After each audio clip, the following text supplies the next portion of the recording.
اعوذ باللہ السمیع العلیم العظیم الحفیظ بوجہ الکریم وسلطانہ القدیم من الرجس الخبیث المخبث الشیطان اللعین الرجیم وقبیلہ ونفخہ ونفثہ وہمزہ بسم اللہ الرحمن الرحیم شہر رمضان الذی انزل فیہ القرآن ان عدۃ الشہور عند اللہ اثنا عشر شہرا فی کتاب اللہ یوم خلق السماوات والارض منها اربعۃ حرم صدق اللہ مولانا العلی العظیم وبلغنا رسولہ النبی الکریم ونحن علی ذلک لمن الشاہدین والشاکرین والحمد للہ رب العالمین۔ تمام نبیوں کے سردار حضرت محمد مصطفیٰ صلی اللہ علیہ وسلم کے پیروکاروں اور تمام مذاہب کے سردار دین اسلام کے پیروکاروں، سلام علیکم طبتم ھذا رحمت من ربی۔ آج ہماری گفتگو جو ہے وہ 214 نمبر تک پہنچ گئی۔ تمام تعریفیں اس اللہ کے لیے جس نے آسمانوں اور زمین کی تخلیق کے وقت سے ہی 12 ماہ بنائے۔ حمد اللہ کے لیے جس نے وقت کا صحیح استعمال بتایا، اوقات نماز بتائے اور حضور کے صدقے سے نماز تہجد کا وقت عطا فرمایا، سید الایام جمعہ عطا فرمایا، سید الشہور رمضان عطا فرمایا اور راتوں میں لیلۃ القدر عطا فرمائی۔ وقت کا خالق وہی ہے کیونکہ چاند اور سورج کا خالق وہی ہے۔ وقت میں برکت وہی ڈالتا ہے۔ سب سے اچھا وقت وہ تھا جب حضور صلی اللہ علیہ وآلہ وسلم وقت بتانے اور سمجھانے کے لیے صحابہ کو نماز کے اوقات بتاتے، نماز پڑھاتے، روزے کا آغاز اور افطار بتاتے، جن کے اوپر والعصر لعمرک ان الصلاۃ کانت علی المؤمنین کتابا موقوتا جیسے جملے جو ہیں وہ ہیں۔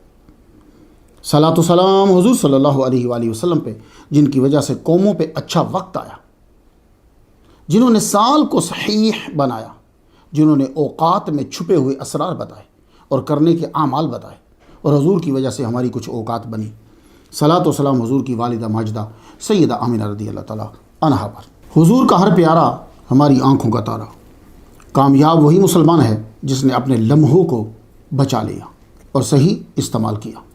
حضرت رحمت من ربی، ہماری گفتگو قمری سال کے 9ویں ماہ سید الشہور شہر رمضان تک پہنچ گئی۔ ہم نے اللہ کے فضل سے 207 پہ سفر المظفر کو اور 208 پہ شہر ربیع الاول کو اور 209 پہ شہر ربیع الاخر کو، 210 پہ جمادی الاولیٰ کو، 211 پہ جمادی الاخرہ کو، 212 پہ ماہ رجب کو اور 213 پہ ماہ شعبان کو موضوع بنایا۔ آج 12 فروری 2026 بمطابق 24 شعبان 1447 ہجری ہم نے 214 نمبر شہر رمضان کو موضوع بنا۔ موضوع جو ہمارا ہے شہر رمضان، اس کی آج جزئیات کچھ جو ہیں وہ یہ ہوں گی۔ شہر رمضان کا معنی اور اس کے دوسرے نام۔ شہر کا معنی کیا ہے اور استعمال کیا ہے؟ کیا رمضان سے پہلے شہرو کہنا ضروری ہے؟ شہر رمضان کا نام کب رکھا گیا؟ روزے کیوں رکھتے ہیں اور ماہ رمضان میں ہی روزے کیوں رکھتے ہیں؟ چاند کے ماہ کے حساب سے روزے رکھنے میں حکمت کیا ہے؟ ماہ رمضان کا آغاز کیسے ہوتا ہے؟ چاند دیکھ کر یا حساب لگا کر؟ شہر رمضان میں عظیم عبادتیں، لیلۃ القدر، اعتکاف، سحری، افطاری، تراویح، تلاوت قرآن، اور حضور صلی اللہ علیہ وآلہ وسلم کی ظاہری زندگی میں کتنے آرامید آئے۔ یہ آرامید رمضان کی جمع بھی ہے، رمضانات بھی کہتے ہیں، ارمداؤ بھی کہتے ہیں۔ چلیے پھر شہر رمضان کی وجہ تسمیہ اور اس ماہ کے دوسرے نام ریڈی ہیں؟ چلیے، شہر رمضان الذی انزل فیہ القرآن۔ یہ جو شہر ہے نا، شہر عربی زبان میں ماہ کو، منتھ کو شہر کہتے ہیں۔ اب وجہ کیا ہے؟ تو انما سمی شہر، نام رکھا گیا ماہ کا شہر، لشہرتہ ہی، اس کی شہرت کی وجہ سے، وذالک ان الناس یشہرون دخولہ وخروجہ، مہینہ لوگوں کی زبانوں پہ رہتا ہے۔ آج مہینے کی کیا تاریخ ہے؟ اس ماہ کی فلاں تاریخ کو یہ ہے، یہ ہم نے کرنا ہے۔ مہینہ شروع ہو گیا جی، مہینہ ختم ہو گیا، تو یہ گفتگو کہیں نہ کہیں چل رہی ہوتی ہے۔ اس شہرت کی بنا پر مہینے کو عربی میں شہر کہتے ہیں۔ شہر کی شہرت کا اندازہ لگانا ہو تو محرم الحرام اور سفر کی تاریخ کا تذکرہ اہل تشیع میں دیکھیے، ان کے ذاکرین سے پوچھیے، ربیع الاول کی تواریخ کا عشاق سے پوچھیے، اور ماہ رمضان کا تو کچھ نہ پوچھیے۔ گورنمنٹ بھی اس ماہ کے چاند کو دیکھنے میں مصروف رہتی ہے۔ رویت ہلال کمیٹی بھی صرف رمضان میں ہی پبلک کو دکھتی ہے، تو ہمیں پتہ چلتا ہے کہ بھائی یہ حساب ہے۔ کچھ بنا دیکھے رمضان کا اعلان کر دیتے ہیں اور کچھ دیکھا دیکھی اعلان کر دیتے ہیں۔ ہر ملک میں شہر رمضان کے تذکرے شروع ہو جاتے ہیں۔ آج ماہ رمضان کی پہلی ہے، چاند سعودی عرب میں نظر آ گیا اور کہنے والا وہ بندہ خود امریکہ میں رہ رہا ہے۔ جو ماہ رمضان کا بنا دیکھے اعلان کرتے ہیں، اور کچھ کو امریکہ میں 1 ماہ قبل ہی شہر رمضان کا چاند نظر آ جاتا ہے، اور جو حدیث پہ عمل کرتے ہیں وہ امریکہ کی ہر سٹیٹ میں ڈھونڈ رہے ہوتے ہیں، وہی کوئی گواہی ملی، وہی کوئی گواہی ملی۔ 24 سال سے میں امریکہ میں ہوں، یہی سوچ رہا ہوں جو ماہ رمضان کا بنا دیکھے اعلان کرتے ہیں وہ بدعتی ہیں، یا جو چاند کی رؤیت پر اعلان کرتے ہیں وہ بدعتی ہیں۔ معلوم ہوا عربی میں مہینہ کو شہر کہنے کی وجہ اس کی شہرت ہے۔ یہ معاملہ کلیئر ہو گیا، ٹھیک ہے جی۔ عربی میں ماہ کی گنتی کا تعلق جو ہے وہ چاند سے ہے، باقی قوموں کا بھی چاند کے ساتھ ہی تھا۔ یہی وجہ ہے کہ اردو میں اور فارسی میں مہینے کو کیا کہتے ہیں؟ ماہ، اور ماہ جو ہے یہ چاند کا نام ہے، ماہ پارا۔ انگلش میں منتھ، مہینے کو کیا کہتے ہیں؟ منتھ۔ تو اب منتھ اور مون روٹ ایک ہی ہے، تو یہ منتھ بتا رہا ہے انگلش کا کہ ان کا تعلق بھی چاند کے ساتھ تھا۔ تو ماہ، مہینہ، منتھ یہ بتاتا ہے کہ ان لوگوں کا تعلق چاند ہی سے تھا۔ یہ مہینے کا آغاز کرتے تھے اور حساب لگاتے تھے، کیونکہ چاند سے حساب لگانا ہر پڑھے بے پڑھے امیر و غریب کے لیے آسان ہوتا ہے، اس لیے چاند کے ساتھ بہتر۔ اب یہاں میں ایک بات آپ کو اور بتاتا جاؤں، یہ گفتگو جب آپ کریں گے تو لطف آئے گا نا۔ شہر جو ہے یعنی مہینہ جو ہے اس کی 2 قسمیں ہوتی ہیں، ایک مہینہ طبعی ہوتا ہے اور ایک مہینہ اصطلاحی ہوتا ہے۔ طبعی مہینہ وہ ہوتا ہے جو چاند کی گردش سے جڑا ہوتا ہے، آج چاند کی پہلی، آج چاند کی 14، آج چاند کی 15، آج چاند کی ہے، ٹھیک ہے، یہ طبعی ہے۔ اب لوگ سولر کی طرف چلے گئے، پھر بھی قدیم و جدید اور قریباً ہر بڑی قوم میں کئی رسمیں آج بھی چاند کی تاریخ سے وابستہ ہیں۔ اصطلاحی مہینہ وہ ہوتا ہے جس کی گنتی آپ سورج کے طلوع اور غروب سے جوڑتے ہیں، جنوری، فروری، مارچ، اپریل، یہ والے۔ تو اردو میں مہینے کو شہر نہیں کہتے، اردو میں شہر سٹی کو کہتے ہیں۔ اس کے پیچھے بھی ریزن یہی ہے، شہرت، کیونکہ جو شہر ہوتا ہے وہ ارد گرد کے چھوٹے چھوٹے علاقوں میں مشہور ہوتا ہے۔ تو خلاصہ یہ ہوا کہ عربی زبان میں شہرت کی بنا پر مہینہ کو شہر کہتے ہیں، اور یہ لفظ قرآن مجید میں 12 بار آیا مختلف اعراب کے ساتھ۔ تو اللہ نے سال کے 12 ماہ بنائے، ان عدۃ الشہور عند اللہ 12 شہرا فی کتاب اللہ۔ اللہ تعالیٰ نے سال کے 12 ماہ بنائے، اور کیا خوبصورت اشارہ ہے کہ لفظ شہر جو ہے یہ بھی 12 بار ہی آیا ہے قرآن مجید، واحد کا صیغہ، میں تثنیہ اور جمع کی بات نہیں کر رہا، واحد شہر مہینہ 12 بار ہی آیا۔ رمضان، شہر کی سمجھ آ گئی آپ کو؟ رمضان ہم نارملی رمضان بول دیتے ہیں، وہ چلتا ہے عرف میں جو ہے، لیکن آپ لوگ جو ہیں وہ ذرا یہ بھی ذہن میں رکھا کہ اصل پروننسیشن کیا ہے۔ رمضان قمری سال کے 9ویں مہینے کا نام رمضان ہے، اور یہ 12 ماہ میں سے واحد مہینہ ہے جس کا تذکرہ قرآن مجید میں آیا ہے۔ شہر رمضان الذی انزل فیہ القرآن۔ تو یہ کہا جا سکتا ہے کہ اس ماہ کا نام رمضان اللہ نے رکھا ہے، قرآن کے جو الفاظ ہیں وہ بھی اللہ کی طرف سے ہیں۔ حیرانی یہ ہے کہ شہر رمضان الذی انزل فیہ القرآن 2 ہجری میں نازل ہوئی، اور اس ماہ کا نام جو ہے وہ کلاب بن مرہ کے دور میں یعنی 412 عیسوی میں رکھا گیا۔ اگرچہ قرآن مجید کا نزول بعد میں شروع ہوا، مگر لوح محفوظ پہ تو تھا، پھر لوح محفوظ سے یہ آسمان دنیا پہ آیا، انا انزلناہ فی لیلۃ القدر۔ تو جب مہینوں کے نام رکھے جا رہے تھے، یہ مہینہ یعنی 9واں مہینہ آیا تو شدید گرمی تھی، ایسا سورج گرم ہوا کہ اس کی تپش نے پتھروں اور ریت کے ذروں کو خوب گرم کر دیا، تو نام رکھ دیا رمضان۔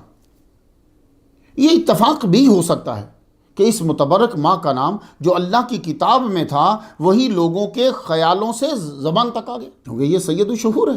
اب رمضان کا معنی آپ کو جاننا ہے تو یہ میں طلبہ آپ کو بتا دوں کہ جس کا معنی جاننا ہو آپ نے اس کے روٹ میں جائیں۔ تو اگر رمضان الرمادو سے بنا ہو تو رمضان کا معنی ہوگا سورج کی گرمی سے پتھر کا گرم ہونا۔ ویسے اس بارش کو بھی کہتے ہیں کہ جو خریف سے تھوڑا پہلے ہوتی ہے۔ اس کے علاوہ اور بھی ایٹمالوجیز ہیں کہ اس کو ماہ رمضان کیوں کہتے ہیں، آپ جب کتابیں پڑھیں گے، لیکن وہ سب خیالی ہیں۔ کہنے لگے کہ اس کا نام رمضان رکھا گیا چونکہ روزہ رکھنے والے کا پیٹ بھوک پیاس کی شدت سے گرم ہوتا ہے، تو نام رکھ دیا گیا رمضان۔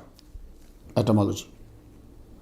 دوسری وجہ، چونکہ ماہ رمضان سے علماء کی مواعظ اور نصائح سننے سے دل کو حرارت ملتی ہے، اس لیے اس ماہ کو رمضان کہتے ہیں۔ تو 624 کے بعد رکھا جاتا تو پھر ہم یہ توجیحات مانتے، جبکہ یہ نام 412 عیسوی میں رکھا گیا۔ تو اس ماہ کا نام رمضان تو روزے فرض ہونے سے 212 سال پہلے رکھا جا چکا تھا۔ تو رمضان کے معنی میں سورج کی اس شدید گرمی کا پایا جانا ہے جو پتھروں کو بھی تپا دے، گرم کر دے۔ رمضان کی جمع آتی ہے رمضانات، ارمداؤ، ارمدتن، ارامیدن۔ یہ جمع کی ضرورت پڑے گی مقررین کو، یہ میں آپ کو بتا دوں۔ 10 رمضان آئے، نہیں آپ اب نہیں بولو گے 10 رمضان آئے 5، ٹھیک ہے، آپ بولو گے 10 جو ہیں وہ ارمداؤ ہیں، ٹھیک ہے، 9 ارمدتن ہیں، 9 رمضانات۔ تھوڑا سا فرق تو ہونا چاہیے نا۔ تو شہر کا معنی معلوم ہو گیا آپ کو، ماہ، مہینہ، منتھ، اور رمضان وہ ماہ جس میں سورج کی شدید گرمی نے پتھر گرما دیے، تو رکھ دیا الرمضان۔ اب سوال یہ ہے کہ شہر رو رمضان کہیں گے یا صرف رمضان کہیں گے؟ اور یہ چھوٹا سوال نہیں ہے۔ آپ کہیں گے نبی صاحب یہ آپ نے، امام بخاری نے بھی ٹائٹل باندھا ہے۔ مشہور نحوی ادیب عبد القادر بن عمر البغدادی 3 زبانوں کے ماہر، عربی، ترکی، فارسی۔ 1030 ہجری میں یہ پیدا ہوئے، اور یہ کون سی جاری ہے؟ 1447۔ ان کی مشہور کتاب ہے خزانۃ الادب، الف کے ساتھ، واللب لباب لسان العرب، عین کے ساتھ۔ 13 جلدوں کی کتاب ہے، مگر مکتبہ الخانجی نے کیا کیا کہ 4856 صفحات کی ایک ہی بنا دی۔ یہ لکھتے ہیں کہ شہرو یعنی ماہ ان مہینوں سے پہلے لکھنا ہوگا جن کے نام میں پہلا حرف را آتا ہے، اس سے پہلے آپ کو لکھنا ہوگا اور بولنا بھی ہوگا۔ کون سے؟ شہر ربیع الاول، شہر ربیع الاخر، شہر رجب، شہر رمضان، جن سے پہلے را آتی ہے۔ کتاب کا نام ہے الازمنۃ والامکنۃ۔ اس کے مؤلف ہیں ابو علی احمد المرزوقی الاصفہانی، انہوں نے 210 صفحے پہ تحریر کیا۔ احمد بن یحییٰ نے کہا انما خصت العرب شہر ربیع و شہر رمضان بذکر شہر معہما من دون غیرہما۔ طلبہ کوئی بات کی سمجھ آئی آپ کو؟ عرب والے ربیع اور رمضان کے علاوہ کسی ماہ کے نام سے پہلے شہرو یعنی ماہ نہیں لگاتے۔ ھذا شہر رمضان یا ھذا رمضان۔ آپ جب کتب کا مطالعہ کریں گے تو یہ بھی پڑھنے کو ملے گا رمضان اللہ کے ناموں میں سے ہے، اس لیے ماہ رمضان کہا کرو۔ صرف یہ نہ بولو کہ رمضان آ گیا رمضان چلا گیا، یہ تفسیر کی کتب میں بھی ملتا ہے، کیونکہ یہ کافی کتب میں ہے، تو میں بیان کر رہا ہوں، ذرا سن لیجیے کہ حضور صلی اللہ علیہ وسلم نے فرمایا، مفہوم یہ بنتا ہے اوکما قال صلی اللہ علیہ وسلم، کہ نہ کہو رمضان آیا رمضان گیا، بلکہ کہو ماہ رمضان آیا یعنی شہر رمضان، شہر رمضان آیا، کیونکہ فَإِنَّهُ اسم من اسماء اللہ۔ تو دالمی نے الفردوس میں لکھا ہے، یہ بیان کیا ہے، ابن عساکر نے تاریخ دمشق میں بیان کیا ہے، امام سیوطی رحمہ اللہ نے بھی بیان کیا ہے، وہ جو موضوعات حدیث کی جو کتاب ہے۔ تو سند اور متن دونوں پہ گفتگو ہے۔ ہم اکثر متن پڑھ جاتے ہیں، اگلے کو سمجھ بھی آ جاتی ہے، کسی کی غلطی نہیں نکالنی، لیکن میں آپ کو کہتا ہوں کہ آپ ذہن میں رکھا کرو۔ میں خود بول جاتا ہوں، جو نارملی چلتے ہیں وہ بھی میں متن کہتا ہوں، لیکن اصل میں سند اور متن، ٹھیک ہے، دونوں پہ گفتگو۔ کہتے ہیں کہ سند ضعیف ہے یعنی راوی ضعیف ہے اور متن میں بھی مسئلہ ہے۔ ابن العربی کہتے ہیں کہ سند اور معنی دونوں ہی ضعیف۔ اچھا، سوال یہ اتنا اہم ہے، امام بخاری رحمہ اللہ نے بخاری شریف میں باب باندھا کہ حال یقال رمضان او شہر رمضان ومن رعا کلہ واسعا، باب نمبر 5 ہے، کتاب الصیام میں باب باندھی ہے۔ اتنا اہم مسئلہ ہے طلبہ، میں کوئی ایسی بات نہیں چھیڑ دیتا کہ یعنی شہر رمضان کہیں یا صرف رمضان کہیں، پورا باب باندھ دیے۔ اور نیچے امام بخاری رحمہ اللہ جو فرمان حضور کا لائے ہیں اس میں شہر ہے ہی نہیں ہے۔ اب فرمان سنیے، اذا جاء رمضان فتحت ابواب الجنت، لو رمضان تنہا آ گیا ہے، 7 شہر ہے ہی نہیں۔ تو حضور صلی اللہ علیہ وآلہ وسلم نے رمضان بولا بغیر شہر لگائے، بہت ساری حدیث میں ہیں جن میں حضور صلی اللہ علیہ وسلم نے رمضان کو بغیر شہر لگائے تلفظ فرمایا، بڑی معتبر کتب کے اندر الرمضان اللہ کے ناموں میں سے ایک نام ہے، لیکن اللہ کے ناموں میں ملا نہیں ہے۔ حضور صلی اللہ علیہ وسلم سے کسی صحیح حدیث میں روایت نہیں ملتی۔ اللہ کا نام تبھی ہوگا نا جب دلیل صحیح کے ساتھ ہو۔ یوں میں مختصر کرتا ہوں، آپ شہر رمضان لکھا، پڑھا، بولا کرو، میں اب مختصر کرو۔ کیوں؟ کہ اللہ تعالیٰ نے قرآن مجید میں یوں ہی بیان کیا ہے کہ شہر رمضان الذی، اس لیے آپ ہی جب بولو تو شہر بول دو، یہ اس زاویے سے آ کر ٹھیک رہے گا۔ ویسے سرکار صلی اللہ علیہ وآلہ وسلم کے کئی فرامین ہیں کہ آپ نے رمضان بولا تو شہروں نہیں لگایا۔ اب چلیے کچھ تو آپ کو بھی یاد ہوگی، من ساما رامادانا، من کاما رامادانا، بھائی کہاں لکھا ہوا ہے شہر؟ یہاں سرکار کی فرامین ہی ہے، ما یکونو فی رمضانا۔ تو لیکن مجھے جملہ ایک مل گیا، کہتے ہیں کہ شہر رمضان افصح من ترک الشہر۔ تو عرب والے یہ کہتے ہیں، جو بولے وہ کہتے ہیں کہ شہر رمضان کہنا زیادہ فصیح ہے بنسبت رمضان کہنے۔ بات کچھ طلبہ واضح ہوگی، شہر اور رمضان، تو ہاذا شہر رمضان یا ہاذا رمضان آپ کی مرضی ہے، سرکار سے ثابت۔ اب آ جائیے، ماہ رمضان کے کچھ اور نام بھی ہیں جو پہلے بولے جاتے تھے یا شاید بعد میں بولنے لگے۔ ایک نام ناطقن ہے ماہ رمضان کا، وَمِنَ الْعَرَبِ مَن يُسَمَّى رَمَضَانَ ناطقن، یہ تے کے ساتھ تاج جیسے کہتے ہیں۔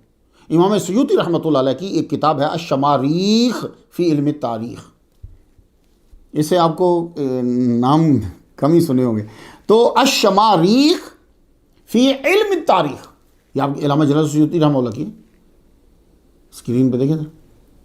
عرب والے ماہ رمضان کو ناطق بھی پکارتے تھے، اس کی جمع نواطق۔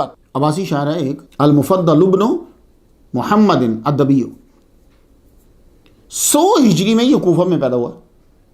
10 خلفاء کا دور دیکھا اس شاعر نے، بڑے بڑے ادیب اور محدث اس شاعر کے شاگرد ہیں۔ ان کی شاعری کا مجموعہ اگر آپ کو پڑھنا ہو تو المفضلیات، 130 قصیدے ہیں اس میں۔ تو انہوں نے مارکا تو حامیت الوتیس، ایک پروننسیشن حامیت الوتیس یہ بھی ہے۔ تو یہ جو مارکا اس کی طرف اشارہ کرتے ہوئے یہ ماہ رمضان میں ہوا تھا، تو وہ شاعر کیا کہتے ہیں؟ وفی ناطقن اجلت لدا حومت الوغا وولت علی الادبار فرسان خصعما۔ یہ رمضان میں گمسان کی لڑائی کے وقت خصعم قبیلہ کے گھوڑے بھاگ کھڑے ہوئے، تو کیا انہوں نے بولا وفی ناطقن، تو یہ ناطق کیا ہے؟ ماہ رمضان۔ تو قبل از اسلام، یعنی جب سرکار کے اعلان کرنے سے پہلے، ماہ رمضان کو ناطق کہنے کی ایک وجہ یہ تھی کہ اس ماہ وہ غارت اور تجارت کی وجہ سے مال بڑا کماتے تھے، لِأَنَّهُ كَانَ مُكْسِرًا لَهُمِ الْأَمْوَالَ، کیونکہ یہ ماہ ان کو بہت مال دیتا تھا تو وہ اسے ناطق بولتے۔ تو ماہ رمضان میں انہیں دولت ملتی تھی، وہ ناطق کہتے تھے، اللہ کی بے شمار رحمتیں اور برکتیں ہمیں حاصل ہوتی۔ نافق، ماہ رمضان کا ایک نام نافق بھی ہے، وہ نفقہ جو ہوتا ہے نا، وہ منافق، وہ والا نافق۔ قبیلہ عاد ماہ رمضان کو نافق کہتے تھے۔ الآثار الباقیہ من القرون الخالیہ، محمد بن احمد البیرونی کی ہے۔ یہ میں اس لیے بتا رہا ہوں کہ جب آپ سٹڈی کریں گے نا تو کچھ ایسے ہی نام بنا دیتے، تو میں کتاب بھی ساتھ بتا رہا ہوں تاکہ آپ حوالہ دے سکیں۔ ماہ رمضان المبارک کو دیمر بھی کہتے ہیں۔ قوم سمود کے نزدیک ماہ رمضان کا نام دیمر تھا، وہ اپنے سال کا پہلا مہینہ دیمر یعنی ماہ رمضان کو قرار دیتے تھے، تو ماہ رمضان کو دیمر کہتے تھے اور دیمر ان کا پہلا مہینہ ہوتا تھا سال۔ ناطل چھوٹے جام کو کہتے ہیں، وہ مقدار جو جام میں یا پیالے میں بچ جاتی ہے۔ ناطل پانی کے گھونٹ اور نبیذ کے گھونٹ کو بھی کہتے ہیں۔ ناطل کی جمع نواتل آتی ہے، تاتل۔ تو ماہ رمضان کو تاتل بھی کہتے تھے، اس کا معنی وہ شخص جو چشمے یا کنویں سے جھک کے پانی بھرتا ہے۔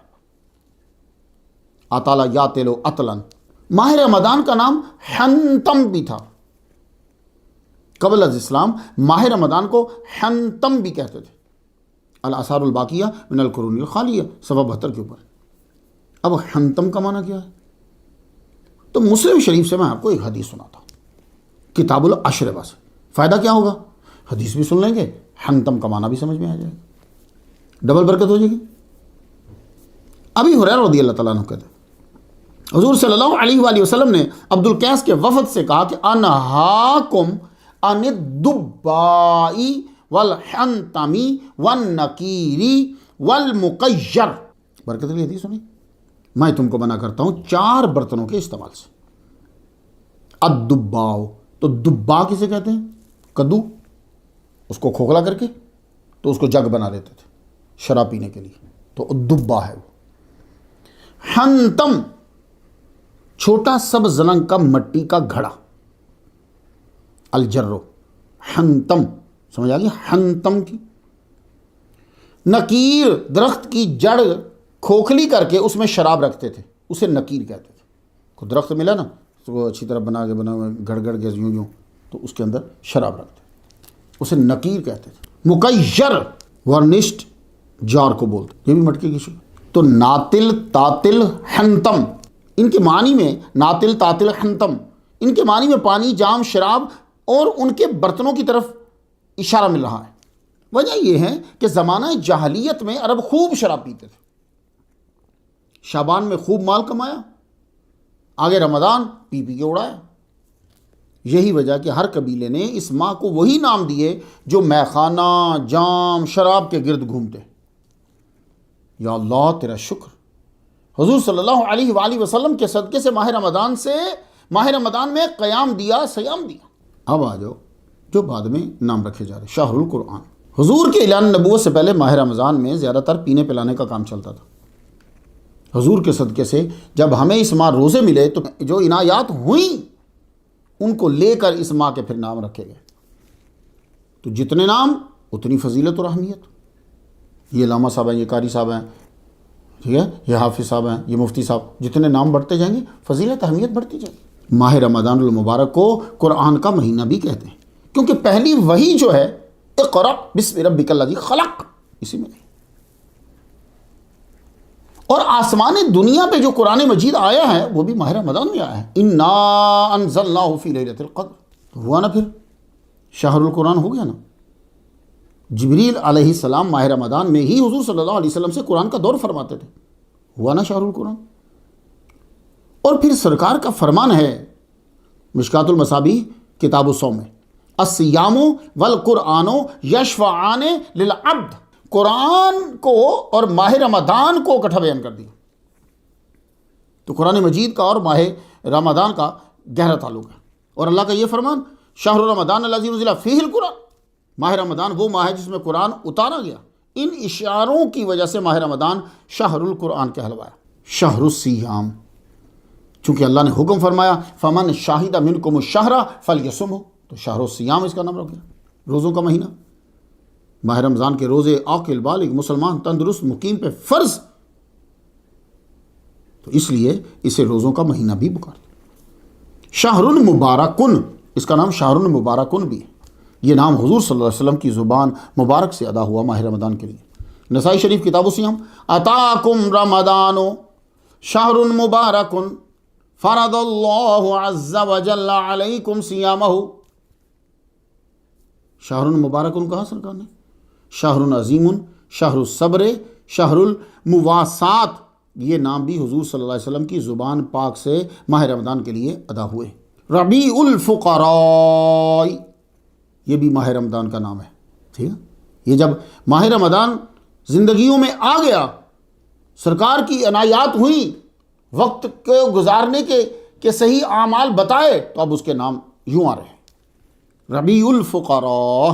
ماہ رمضان کی وجہ سے دسترخوان سجتے ہیں، دیکھ لیا آپ نے، آپ سعودی عرب چلے جاؤ، پاکستان چلے جاؤ، کہیں بھی چلے جاؤ، انڈیا چلے جاؤ، کیسے دسترخوان سجتے، رزق عام ہوتا ہے۔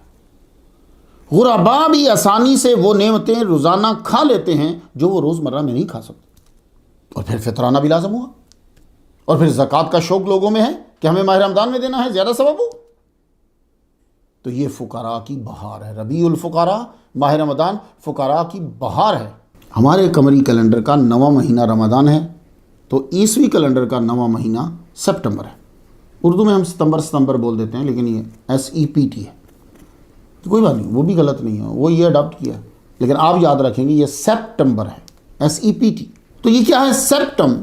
یہ لاطینی سپٹم سے بنا ہے یہ، اور اس کا معنی ہوتا ہے 7. سپٹم. 2178 سال پہلے جب رومن سینٹ نے کیلنڈر میں جنوری اور فیبروری کا اضافہ کیا تو یہ 9ویں نمبر پہ آ گیا. اب پتہ نہیں ٹونے تھے، سوئے ہوئے تھے، چینج نہیں کیا. تو جب گنتے ہیں تو یہ 9ویں نمبر پر ہے، اور جب اس کا معنی دیکھتے ہیں تو وہ 7 بنتا ہے. تو پہلے یہ 7ویں نمبر پر ہی تھا. تو کچھ آپ کو سمجھ آ گئی.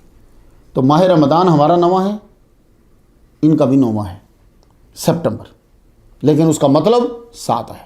اور ہمارا 9واں ہے اور اس کا مطلب اتنی شدید گرمی کہ جو گرما دیتی ہے پتھر کو، ریت کے ذروں کو. یہاں تک میں نے آپ کو ماہ رمضان کے نام بتا دیے. اب آ جائیے مقرر، اب آ جائیں، اٹھ جائیں اور دماغ میں بٹھاتے جائیں. ماہ رمضان میں ہی روزے کیوں فرض ہوئے؟ باقی مہینے بھی تو اللہ کے ہی ہیں. ہجرت ہوئی ماہ سفر میں، اس کے 18 ماہ بعد شعبان 2 ہجری میں حکم آ گیا، شہر رمضان الذی انزل فیہ القرآن ھدی للناس وبینات من الھدی والفرقان فمن شہد منکم الشہر فلیصم. ماہ رمضان وہ ہے جس میں قرآن نازل کیا گیا، ہادی ہے لوگوں کے لیے، جس میں ہدایت کی اور حق و باطل کی تمیز کی نشانیاں ہیں. فرقان نشانیاں ہیں. تم میں سے جو شخص اس مہینہ کو پائے اسے چاہیے کہ اس ماہ کے روزے رکھے. تو رمضان المبارک میں کیوں یہ حکم ہے کہ رمضان المبارک میں روزے رکھو؟ یہ میں نے آپ کو ابھی حکم سنایا، ابھی ریزن نہیں بتا رہا. تو اس کے کئی جوابات ہیں، چند آپ کی نظر کرتا ہوں.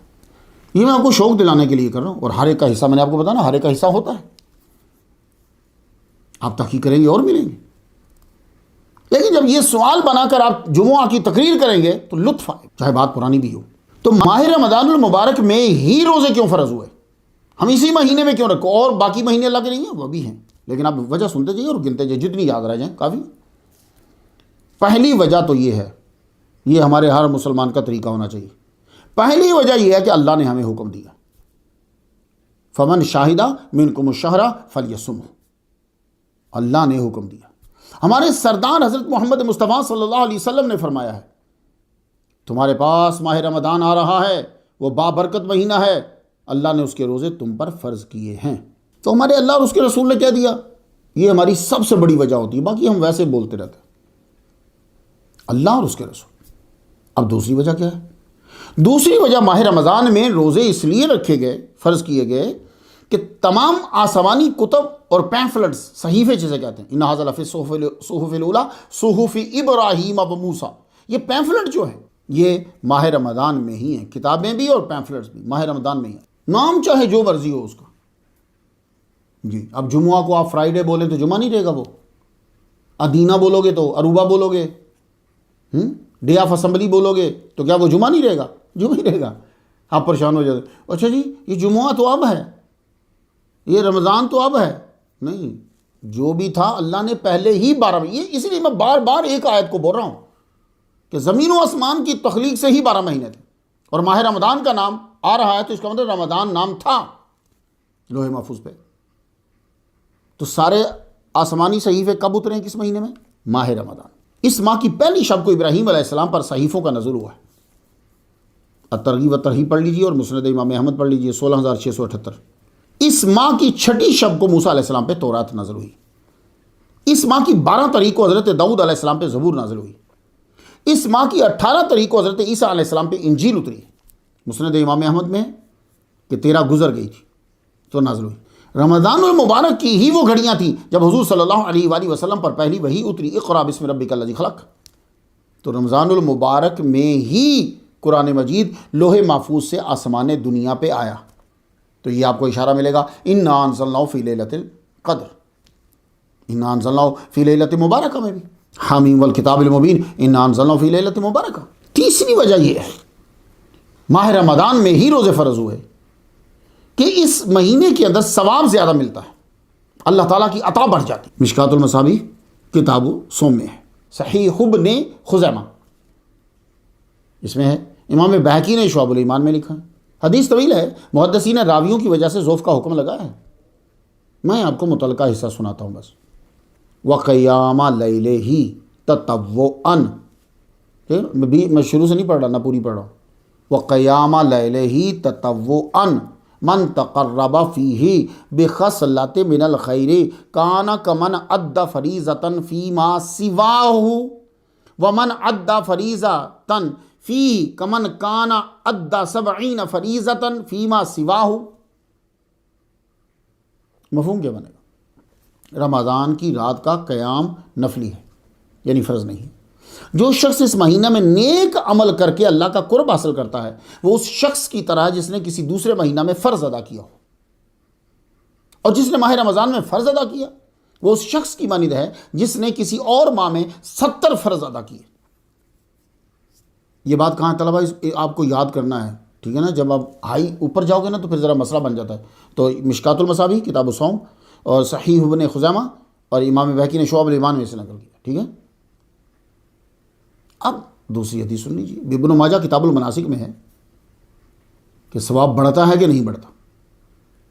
تو چلو ایک جگہ اگر ضعف ہو گیا تو آپ دوسری چیز کو پکڑ لیں. اصل میں تو دعوے کو مضبوط کرنا ہے کہ ماہ رمضان میں ثواب بڑھتا ہے. اب ابن ماجہ میں کیا ہے سب سن لیجیے. سرکار صلی اللہ علیہ وسلم نے فرمایا عمرۃ فی رمضان تعدل حجۃ، یعنی ماہ رمضان میں جس نے عمرہ کیا وہ حج کے برابر ہے. جی بتا دیجیے. اب بات پکی ہوئی کہ یعنی اس ماہ میں ثواب بڑھ جاتا ہے، عمرہ حج کے برابر چلا گیا. چوتھی وجہ یہ ہے کہ اس ماہ کا پہلا حصہ رحمت ہی رحمت، درمیانہ حصہ بخشش اور آخری حصہ عتق من النار کا پروانہ مل جاتا ہے. اس وجہ سے اس میں روزے فرض ہوئے. بیان کردہ جو ابھی میں نے حدیث پیچھے بیان کی نا، اس کا اگلا حصہ اس میں یہ اشارہ ملے گا آپ کو. الفاظ یوں ہیں وَهُوَ شَهْرٌ أَوَّلُهُ رَحْمَةٌ وَأَوْسَطُهُ مَغْفِرَةٌ وَآخِرُهُ عِتْقٌ مِّنَ النَّارِ. مشکات المصابیح صحیح ابن خزیمہ. بات سمجھ میں آ گئی آپ کو؟ تو ہم ماہ کو 4 حصوں میں تقسیم کرتے ہیں، پہلا ہفتہ، دوسرا ہفتہ، تیسرا ہفتہ، چوتھا ہفتہ. یہاں 3 حصوں میں تقسیم کیا گیا. پہلا عشرہ پہلے 10 دن، دوسرے 10 دن دوسرا عشرہ، تیسرے 10 دن تیسرا عشرہ. یعنی کمال ہے حضور صلی اللہ علیہ وآلہ وسلم نے مہینے کو 3 حصوں میں تقسیم کیا اور ہم لوگ 4 حصوں میں تقسیم کرتے ہیں. پہلا ہفتہ، دوسرا ہفتہ، تیسرا ہفتہ، چوتھا ہفتہ. سرکار کہہ رہے پہلا عشرہ، دوسرا عشرہ، تیسرا عشرہ، پہلے 10 دن، دوسرے 10 دن، تیسرے 10 دن. تو پہلے 10 دن اس کی رحمت ہوتی ہے، بندہ عبادت کی طرف پہلے 10 دن اس کی رحمت ہوتی ہے، بندہ عبادت کی طرف بڑھتا ہے. دوسرے 10 دن اللہ کرم فرما دیتا ہے، اس کے گناہ معاف کر دیتا ہے، اور وہ 20 دنوں میں اتنی عبادت کرتا ہے کہ تیسرے میں لیلۃ القدر کو پا لیتا ہے تو اسے دوزخ سے آزادی کا پروانہ مل جاتا ہے. تو ماہ رمضان میں جنت کا ویزا لے کر کوئی جنت میں نہ جائے تو امبیسی کا کیا قصور ہے؟ ماہ رمضان میں آپ کو جنت کا ویزا مل جاتا ہے. مسلم شریف کی اس حدیث نے اور واضح کر دیا کہ اس ماہ میں روزے کیوں فرض ہوئے. اذا کان رمضان فتحت ابواب الرحمت وغلقت ابواب جہنم وسلسلۃ الشیاطین. اب یہ ایک اور وجہ مل گئی کہ ماہ رمضان کے شروع ہوتے ہی رحمت کے دروازے کھول دیے جاتے ہیں. اسی لیے سنن نسائی میں حدیث کے الفاظ یوں ہیں اذا دخل رمضان فتحت ابواب الجنت، اور ترمذی شریف میں حدیث کے الفاظ یوں ہیں کہ اذا کان اول لیلۃ من شہر رمضان. تو خلاصہ یہ ہوا کہ ماہ رمضان کا چاند دکھتے ہی اللہ کی رحمت کے دروازے کھل جاتے ہیں. اسے ابواب السما بھی کہا گیا ہے کیونکہ خیر رحمت اوپر سے آتی ہے. ماہ رمضان میں جو بھی عمل کرے گا جنت لے جائے گا، گناہ بخشوائے گا. تو اس لیے اس کے اندر روزے فرض کیے گئے. تو مسلمانوں اس کوشچن کو بنانا ہے اور پھر اسے یاد کرنا ہے. جواب دوزخ کے دروازے بند کر دیے جاتے ہیں. دوزخ جانے کے بڑے راستے ہیں مگر ان دروازوں کو کھولتی کون ہے؟ شہوت کھولتی ہے، اسی پہ پابندی لگا دی جاتی ہے. سخاوت جنت کے دروازے کھولتی ہے، اور ماہ رمضان میں روزہ کھلوانے کا ثواب روزہ رکھنے جتنا دے دیا. اوپر سے فطرانے کا وجوب اور زکوٰۃ کی ادائیگی کا اس ماہ میں شوق. تو خلاصہ پھر یہ بنا کہ اس ماہ کے روزے اس لیے فرض ہوئے کہ اس ماہ کے شروع ہوتے ہی رحمت کے دروازے کھل جاتے ہیں. دوزخ کے دروازے بند کر دیے جاتے ہیں اور شیاطین قید کر دیے جاتے ہیں. سفدت الشیاطین، مطلب زنجیریں پہنا کر قید کر دیے گئے. یہ سفیدہ کا مطلب سفدت الشیاطین، زنجیریں پہنا کر. اگر آپ نے روزہ سیٹ رکھا ہو نا تو پھر یہی ہوتا ہے. پانچویں وجہ کیا ہے؟ ماہ رمضان کا قیام اور سیام مسلمان کے گناہ بخشواتا ہے، یہ وجہ ہے. بخاری شریف کتاب الصوم، ومن صام رمضان ایمانا واحتسابا غفر له ما تقدم من ذنبه، جس نے ایمان اور اخلاص کے ساتھ ماہ رمضان کے روزے رکھے اس کے پچھلے گناہ بخش دیے جاتے ہیں. یہ بھی ایک وجہ ہے. روزے تو رمضان کے باہر بھی ہیں نا، لیکن یہ فرمان رمضان کے روزے کا ہے. ومن قاما، یہ بھی تو ہے ومن قاما لیلۃ القدر ایمانا واحتسابا غفر له ما تقدم من ذنبه. ماہ رمضان کی ایک رات لیلۃ القدر، اس رات میں جس نے ایمان کی حالت میں اللہ کی خوشنودی چاہتے ہوئے قیام کیا اس کے پچھلے گناہ بخش دیے جاتے ہیں. تو یہ رات انہی لوگوں کو ملتی ہے جو روزہ رکھتے ہیں. چھٹی وجہ ماہ رمضان میں روزے فرض کرنے کی یہ ہے کہ اس میں ایسی رات ہے کہ جو 1000 ماہ سے افضل ہے، 1000 ماہ کے برابر نہیں ہے. یہ بھی نکتہ طلبہ سن لیجیے. اکثر منہ سے نکل جاتا ہے 1000 ماہ کے برابر نہیں، 1000 ماہ سے افضل ہے. افضل کتنی ہے پتہ ہی کوئی نہیں. خیر من الف شہر، خیر خیر خیر. اللہ فرماتا لیلۃ القدر خیر من الف شہر. لیلۃ القدر 1000 ماہ سے بہتر ہے. لفظ خیر ہے یعنی دوسروں کو 1000 ماہ کا فائدہ دیتی ہے، اس سے بھی زائد کا. اندازاً 83 سال 4 مہینے، اتنے تو بنیں گے نا. 83 سال 4 مہینے یعنی مطلب کیا ہے کہ اگر آپ نے اس رات میں کوئی عمل کیا تو وہ ایسے ہے جیسے آپ نے 83 سال 4 مہینے کیا. دیکھا مسلمانوں؟ تو ماہ رمضان میں چونکہ یہ رات ہے اس لیے روزے بھی اسی میں فرض کیے. 7ویں وجہ، ماہ رمضان جو ہے یہ قیامت کے دن سفارش کرے گا، اس لیے اس میں روزے فرض ہے. حدیث سے 4 الفاظ سنانا چاہتا ہوں. مشکات المصابیح کتاب الصوم، ٹھیک ہے، مسند امام احمد اور امام طبرانی نے الزہد میں بیان کیا، دالمی نے فردوس میں بیان کیا ہے. حدیث صحیح ہے اور حسن ہے، ٹھیک ہے. حدیث سن لیجیے. الصیام والقرآن یشفعان للعبد. سیام کا معنی مطلق روزہ ہے یا ماہ رمضان میں روزے. سیام اور قرآن کا اکٹھا ذکر بتا رہا ہے کہ الصیام سے مراد ماہ رمضان کے روزے. اب یہ جو الصیام ہے اس حدیث کے اندر کیا مطلب ہے اس کا؟ مطلقاً روزے یا ماہ رمضان کے روزے؟ لیکن میں نے جب اس کے اندر غور کیا تو سیام اور قرآن کا اکٹھا ذکر جو ہے یہ بتا رہا کہ الصیام سے مراد ماہ رمضان کے روزے. کیونکہ نفلی روزہ جو ہے وہ رکھیں نہ رکھیں ہمارا اختیار ہوتا ہے، اس میں ہمارا اختیار نہیں. ماہ رمضان ہمیں کھانے پینے سے روکتا ہے. یہ اشارہ رب انی مناتہو سے ظاہر ہوا. رب انی مناتہو سے پتہ چلا کہ الصیام سے مراد جو ہے یہ ماہ رمضان ہے. اور قرآن مجید کی قیامت کے دن کی عبارت بھی ظاہر کر رہی ہے کہ معاملہ ماہ رمضان کا ہے. قرآن کہے گا مناتہ النوم باللیل، مناتہ النوم باللیل، اور یہ زیادہ تر ماہ رمضان میں ہوتا ہے. جی آپ قرآن مجید جائیے، آپ کو تو چھوڑیے، اب تو لوگ ہٹتے جا رہے ہیں. تراویح چلتی تھی پہلے، پھر اس کے بعد تہجد میں قرآن پڑھا جاتا تھا، صبح ہو جاتی تھی. تو قرآن نے کب منع کیا آپ کو سونے سے؟ رات کے وقت، ماہ رمضان میں. تو اس لیے میں کہہ رہا ہوں، یہ میں نے دلیل، لہٰذا رحمت میرے بھی الصیام اور القرآن، تو یہ ماہ رمضان سے مراد ہے. تو خلاصہ یہ ہوا کہ ہم ماہ رمضان میں روزے رکھتے ہیں کیونکہ یہ ماہ ہماری سفارش کرے گا. And intercession will be accepted, اور گواہی قبول ہوگی. تو چونکہ ماہ رمضان جو ہے یہ سفارش کرے گا، سفارش قبول ہوگی، اس لیے اس میں روزے فرض کر دیے گئے. روزے رکھو، یہ بھی تمہاری سفارش کرے گا.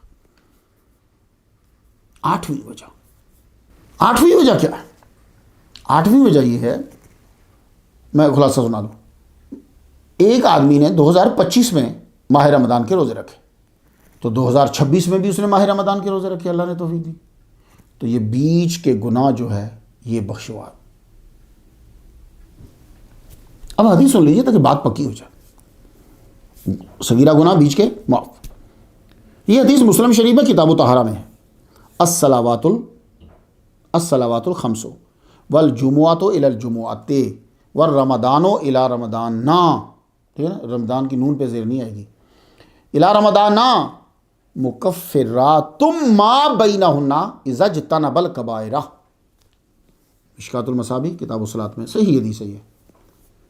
مفہوم یہ ہے، اب مفہوم ایک نماز فرض ادا کی، پھر دوسری نماز، پھر اس کے بعد دوسری، تو یہ بیچ کا جو ٹائم گزرتا ہے نماز ٹو نماز، اس میں صغیرہ گناہ اللہ معاف فرمائے۔ پھر جمعہ ٹو جمعہ، ایک جمعہ پڑھا پورا، پھر اس کے بعد آپ نے، تو یہ جمعہ ٹو جمعہ بیچ میں کوئی گناہ صغیرہ ہوتا ہے اللہ پاک معاف فرماتا ہے۔ اس طرح رمضان ٹو رمضان اگر آپ کبائر سے بچتے رہے، ماہ رمضان اتنی برکتوں اور رحمتوں والا ہے کہ اگر خود کو کوئی بخشوا نہ سکا تو بڑا بدبخت ہے۔ اب آپ حدیث سنو تاکہ آپ کو اندازہ ہو بخشش، رحمت، مغفرت کتنی ہوتی ہے۔ ترمذی شریف کتاب الدعوات میں حدیث مبارکہ، یہ حدیث مبارکہ امام بخاری نے الادب المفرد میں لکھی ہے۔ امام بخاری کی الادب المفرد سے عبارت سنیں، ابو ہریرہ سے روایت ہے ان نبی صلی اللہ علیہ وسلم رکع المنبر فقال آمین آمین آمین، قیل له یا رسول اللہ ما كنت تصنع هذا فقال قال لي جبريل علیہ السلام رغم عنف عبد ادرك ابويه او احدهما لم يدخله الجنہ قلت آمین۔ مفہوم کیا ہے اس کا؟ حضور صلی اللہ علیہ وسلم ممبر کو شرف بخش رہے تھے تو 3 بار آپ نے آمین کیا، آمین آمین آمین۔ آپ سے عرض کی یا رسول اللہ آپ آمین آمین کیوں کہہ رہے ہیں؟ فرمایا جبریل نے دعا مانگی، خاک آلود ہو ناک اس بندے کی جس نے والدین کو یا ان میں سے ایک کو پایا اور خدمت کر کے جنت میں نہیں گیا۔ ٹھیک ہے، جنت نہیں داخل ہوا تو میں بتا رہا ہوں کہ خدمت کر کے، مفہوم اس کو اس لیے میں مفہوم کہتا ہوں کہ میں سمجھانے کے لیے بیچ میں لفظ ایڈ کرنا پڑتے،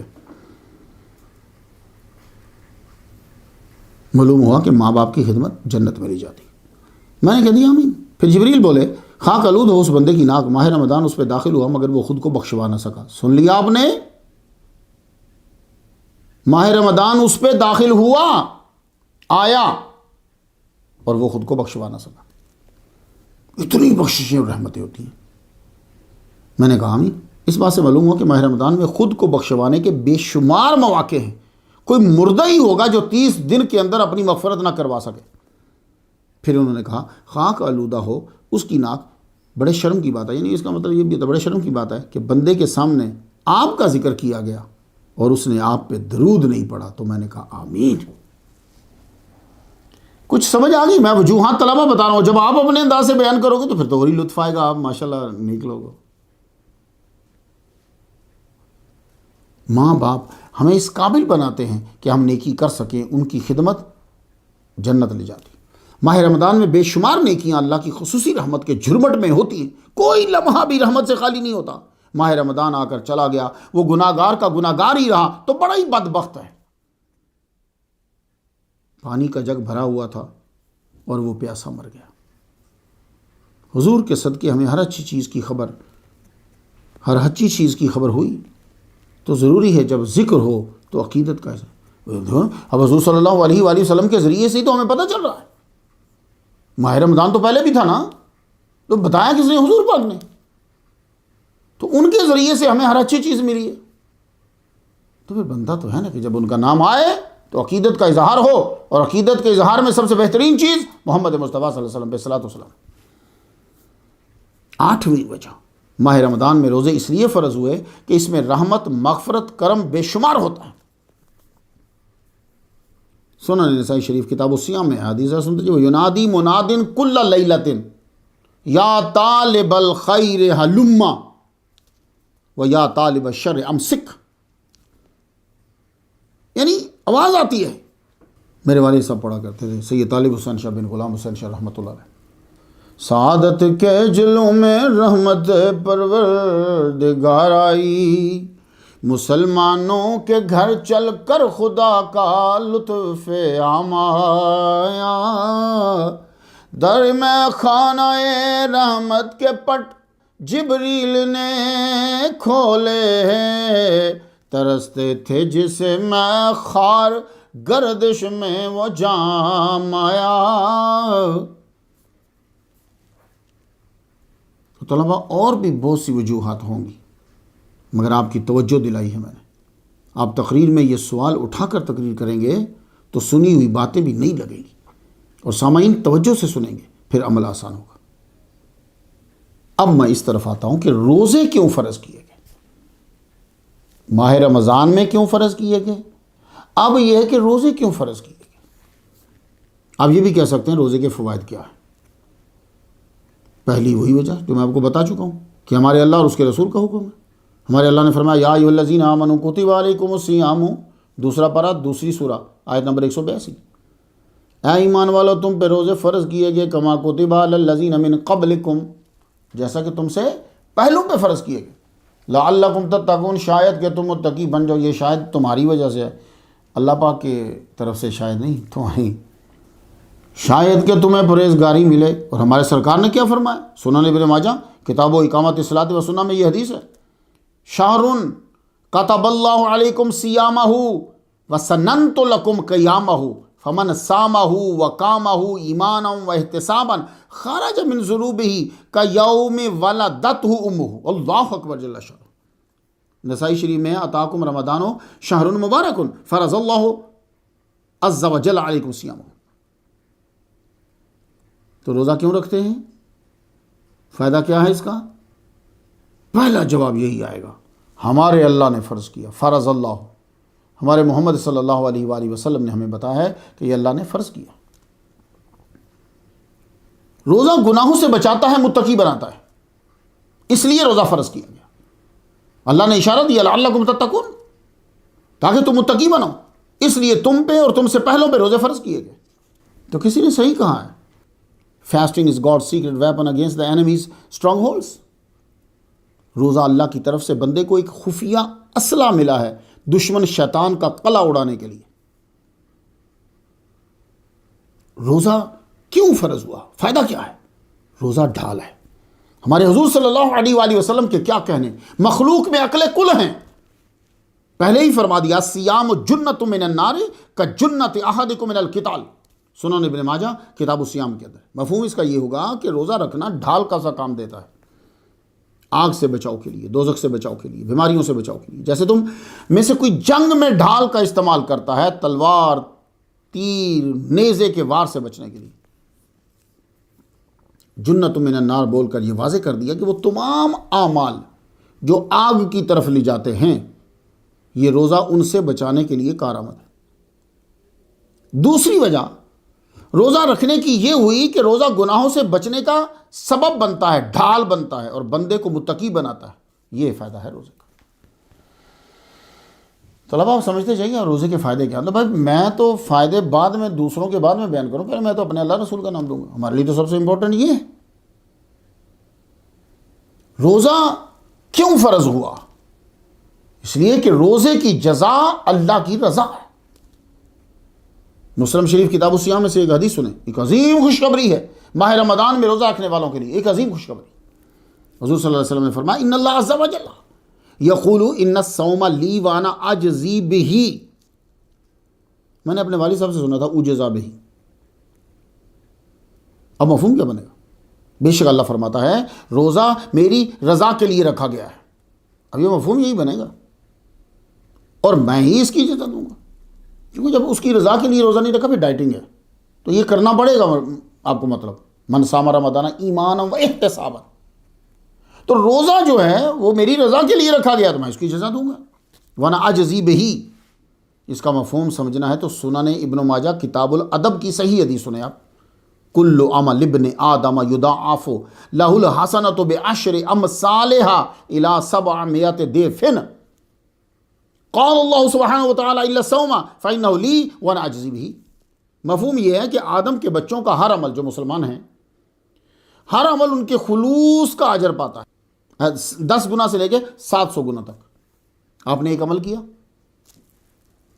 تو ثواب 10 کے برابر کا ملا، ٹھیک ہے، اسے چھوڑ کر، یا اب خلوص پہ ڈیپینڈ کرے گا، بڑھتا جائے گا 700 تک جاتا ہے۔ لیکن روزے کے لیے فرمایا کہ وانا اجزی بہ، سب عبادات کا ثواب اللہ ہی دیتا ہے، تو اللہ ہی دیتا ہے، اور اس کا بھی اللہ ہی دے گا۔ مگر عاجزی کہہ کر واضح کر دیا کہ ابن آدم کے اعمال کا ثواب محدود ہے، مگر جب وہ میری رضا کی خاطر رمضان کا روزہ رکھتا ہے تو میری رضا پاتا ہے۔ یہ سب سے ٹاپ کی چیز ہے۔ جی جناب، آپ سے اگر کوئی سوال کر لے، طلبہ تقریر کرتے کو پوچھ لے کہ جنت کی سب سے ٹاپ کی چیز کیا ہے، کیا بتائیں گے آپ؟ بتائیے کیا بتائیں گے؟ سونا چاندی، ڈائمنڈ زیورات؟ نہیں، سب سے ٹاپ کی چیز اس کی رضا ہے، جو اعلان ہوگا جاؤ میں تم سے راضی ہوا، یہ ہے ٹاپ کی چیز۔ تو روزے کا فائدہ کیا ہے جناب؟ کہ اللہ خود آپ کو اپنی جناب سے عطا فرماتا، اپنی رضا۔ اگر آپ روزے رکھتے رہے اور روزہ کیوں فرض ہوا، اس کا فائدہ کیا ہے؟ کہ اللہ سے روزے دار کی خصوصی ملاقات ہوگی۔ روزہ رکھنے کا یہ چوتھا فائدہ بتا رہا ہوں آپ کو، خصوصی ملاقات۔ اب ظاہر ہے کہ حدیث ہی پڑھنا ہوگی۔ مسلم شریف کتاب الصیام میں حدیث ہے، ان الصوم لی وانا اجزی بہ۔ اب اگلا ذرا جملہ سنیے گا، ان للصائم فرحتین اذا افطر فرحا واذا لقی اللہ فرحا۔ آپ نے معمولی سمجھ لیا روزے کو؟ تو روزہ اس لیے فرض ہوا کہ خصوصی ملاقات ہوگی، خصوصی ملاقات۔ یہاں میں اکثر سنتا ہوں امریکہ کے اندر، وہ جی فلاں کے صاحب کے ساتھ صدر کے ساتھ آپ کی تصویر بنے گی، $500 $5000 یہ بنے ہوتے ہیں اس بندے سے۔ بھائی یہ سارے فانی ہیں، بلکہ بعد میں اگر ان کی جو ہیں وہ چیزیں لیک ہو جائیں تو ٹگے کے نہیں رہے۔ اللہ سے ملاقات، اور پھر کیا بات ہے آپ کو 5000 نہیں، 500 نہیں، پیسے نہیں دینے، پارٹی کو چندہ نہیں دینا، روزہ رکھنا ہے، خصوصی ملاقات۔ تو دو فرحتیں حاصل ہوتی ہیں روزہ دار کو، اذا افطر فرحا جب وہ افطار کرتا ہے، واذا لقی اللہ جب ملے گا۔ دو خوشی اور دونوں روزے دار کے ساتھ تعلق رکھتی ہیں۔ پہلی خوشی فرحت حین یفطر، جب وہ افطار کرتا ہے۔ دوسری خوشی حین یلقا ربہ، یہی روزہ دار جب اپنے رب سے ملاقات کرے گا۔ چوتھی وجہ روزہ فرض کرنے کی، یا چوتھا فائدہ روزے کا یہ ہے کہ روزے دار کو اللہ سے ملنے کا خصوصی موقع ملے گا۔ تو یہ یاد رکھنا۔ تو اہم مسلمانوں، روزے کا کوئی اور فائدہ نہ بھی ہو تو یہ عظیم فائدہ ہی کافی تھا کہ روزہ دار اللہ سے ملاقات کرے گا۔ روزہ اللہ سے ملاقات کا سبب ہے۔ تو روزے جو ہیں وہ فرض ہوئے، کیوں ہوئے؟ اس لیے کہ ماہ رمضان کے روزے جو ہیں، ماہ رمضان کے روزے، صرف روزے نہیں، ماہ رمضان کے روزے، یہ اسلام کا 5واں ستون ہے۔ بخاری شریف کتاب الایمان۔ اب مجھے حدیث پڑھنے دیجیے برکت کے لیے۔ بنی الاسلام علی خمس، اسلام کی بنیاد 5 چیزوں پر، شہادت اللہ الہ الا اللہ وان محمد رسول اللہ، ایک ہی بات ہے۔ واہ، دیکھیے 5 ہیں اور اللہ الہ الا اللہ وان محمد رسول اللہ ایک، واقام الصلاۃ 2، یہ دوسرا ستون، وایتاء الزکوٰۃ تیسرا ستون، والحج چوتھا ستون، وصوم رمضان 5واں ستون۔ مسلم شریف کتاب الایمان، اور نسائی شریف میں بھی ہے، مگر وہاں صوم رمضان کی جگہ صیام رمضان ہے، بات ایک ہی۔ مسلمانوں، ماہ رمضان کا فائدہ معلوم ہوا آپ کو؟ اسلام کی بنیاد جن 5 ستونوں پہ کھڑی ہے، پلرز پہ کھڑی ہے، ماہ رمضان کے روزے 5واں ستون ہے۔ اب آپ کو یہ تو بتانے کی ضرورت ہی نہیں مجھے کہ ستون کی امپورٹنس کیا ہوتی ہے، اب وہ خفیہ ہو یا ظاہر ہو۔ اور اگر آپ نے ستون کی اہمیت کو جانچنا ہے بڑی جلدی سے تو خیمے کو دیکھ لیجیے، یہ مغولی خیمے لگاتے ہیں، جا کے خیمے کو دیکھ لیجیے۔ تو معلوم ہوا روزے کا فائدہ یہ ہے کہ ایمان کو مضبوط کرتا ہے، اس لیے روزہ فرض کیا گیا۔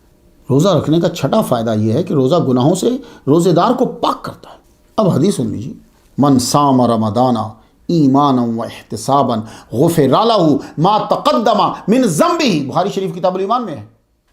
اللہ کی رضا کی خاطر مسلمان ہے، ایماناً سے ثابت ہوا کہ مسلمان ہے، احتساباً کا مطلب صرف اللہ کے لیے رکھ رہا ہے، اس کی خوشنودی کے لیے رکھ رہا ہے، اس کے بعد یہ رزلٹ نکلے گا۔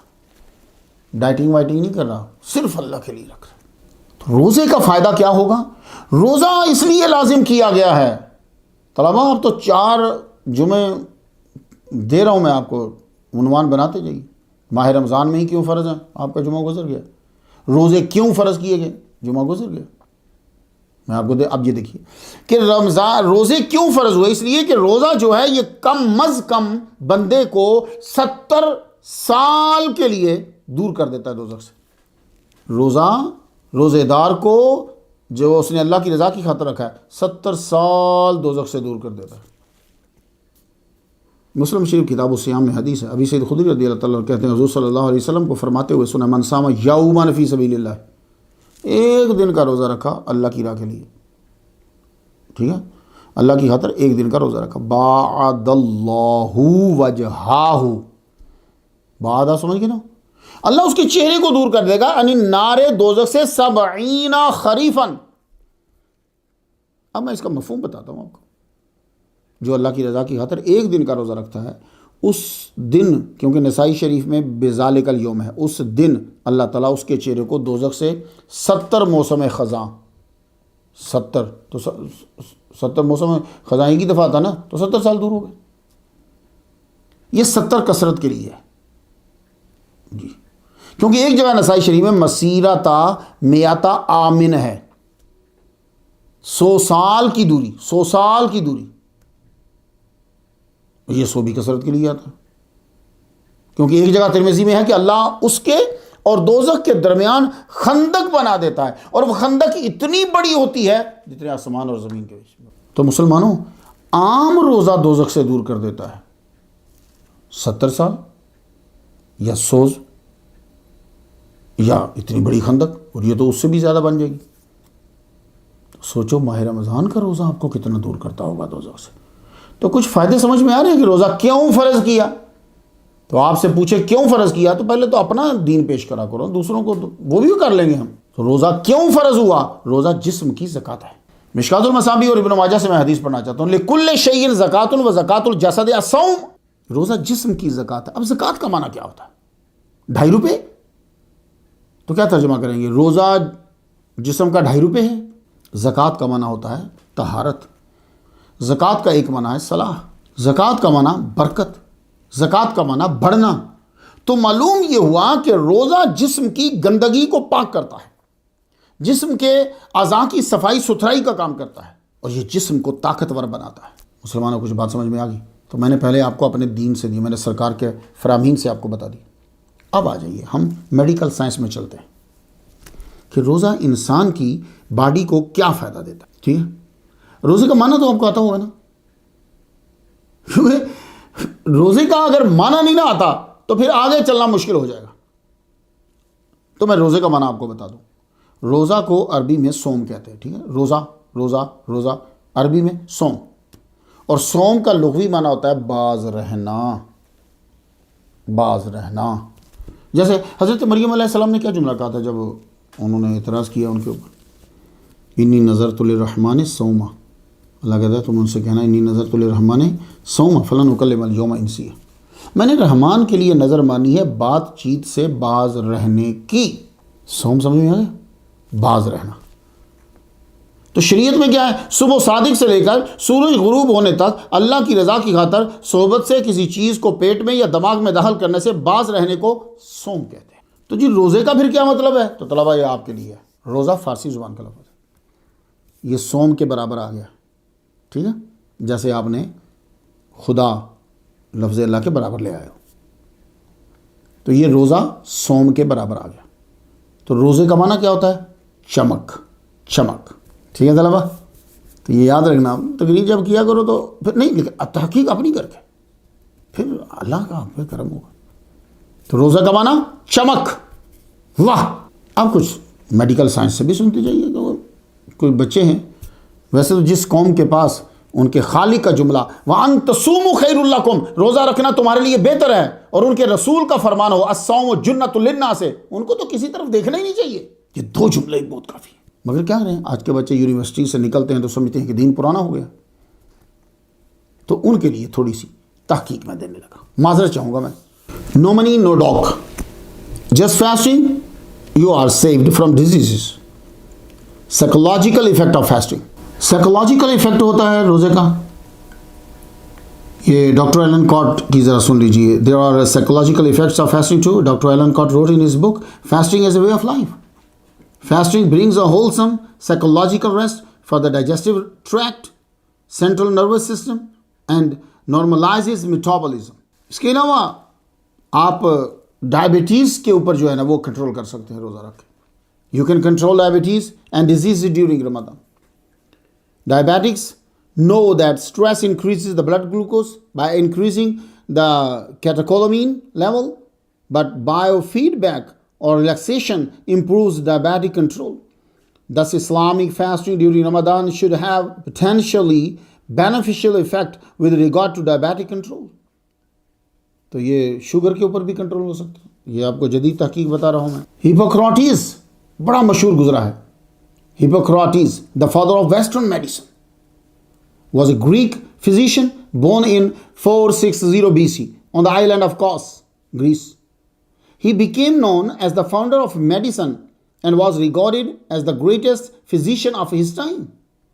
He based his medical practice on observations and on the study of the human body.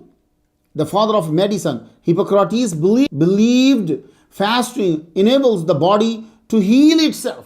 یعنی یہ جو گریک کا زبردست ڈاکٹر ہے اس کا کہنا یہ ہے کہ روزے سے خود ہی جسم اپنی بیماری کو صحیح کر لیتا ہے. پیراسیلسس was born in 1493. He is Swiss physician and alchemist who established the role of chemistry in medicine. He wrote 500 years ago that fasting is a greatest remedy. اب دیکھو یہ کتنا بڑا ڈاکٹر ہے. یہ کہہ رہا ہے کہ سب سے بڑا علاج جو ہے وہ روزہ ہے. In Europe, fasting has been used as a medical treatment for years.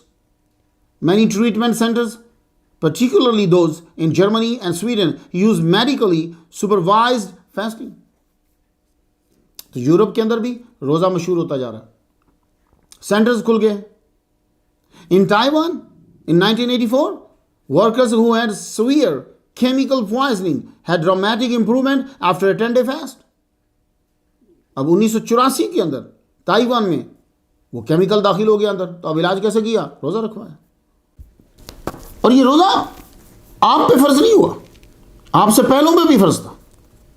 کیا مطلب؟ یعنی کوئی شریعت اس عبادت سے خالی نہیں تھی جو آسمانی مذہب ہے. پہلے آیت مبارکہ سن. یا ایھا الذین آمنوا کتب علیکم الصیام کما کتب علی الذین من قبلکم.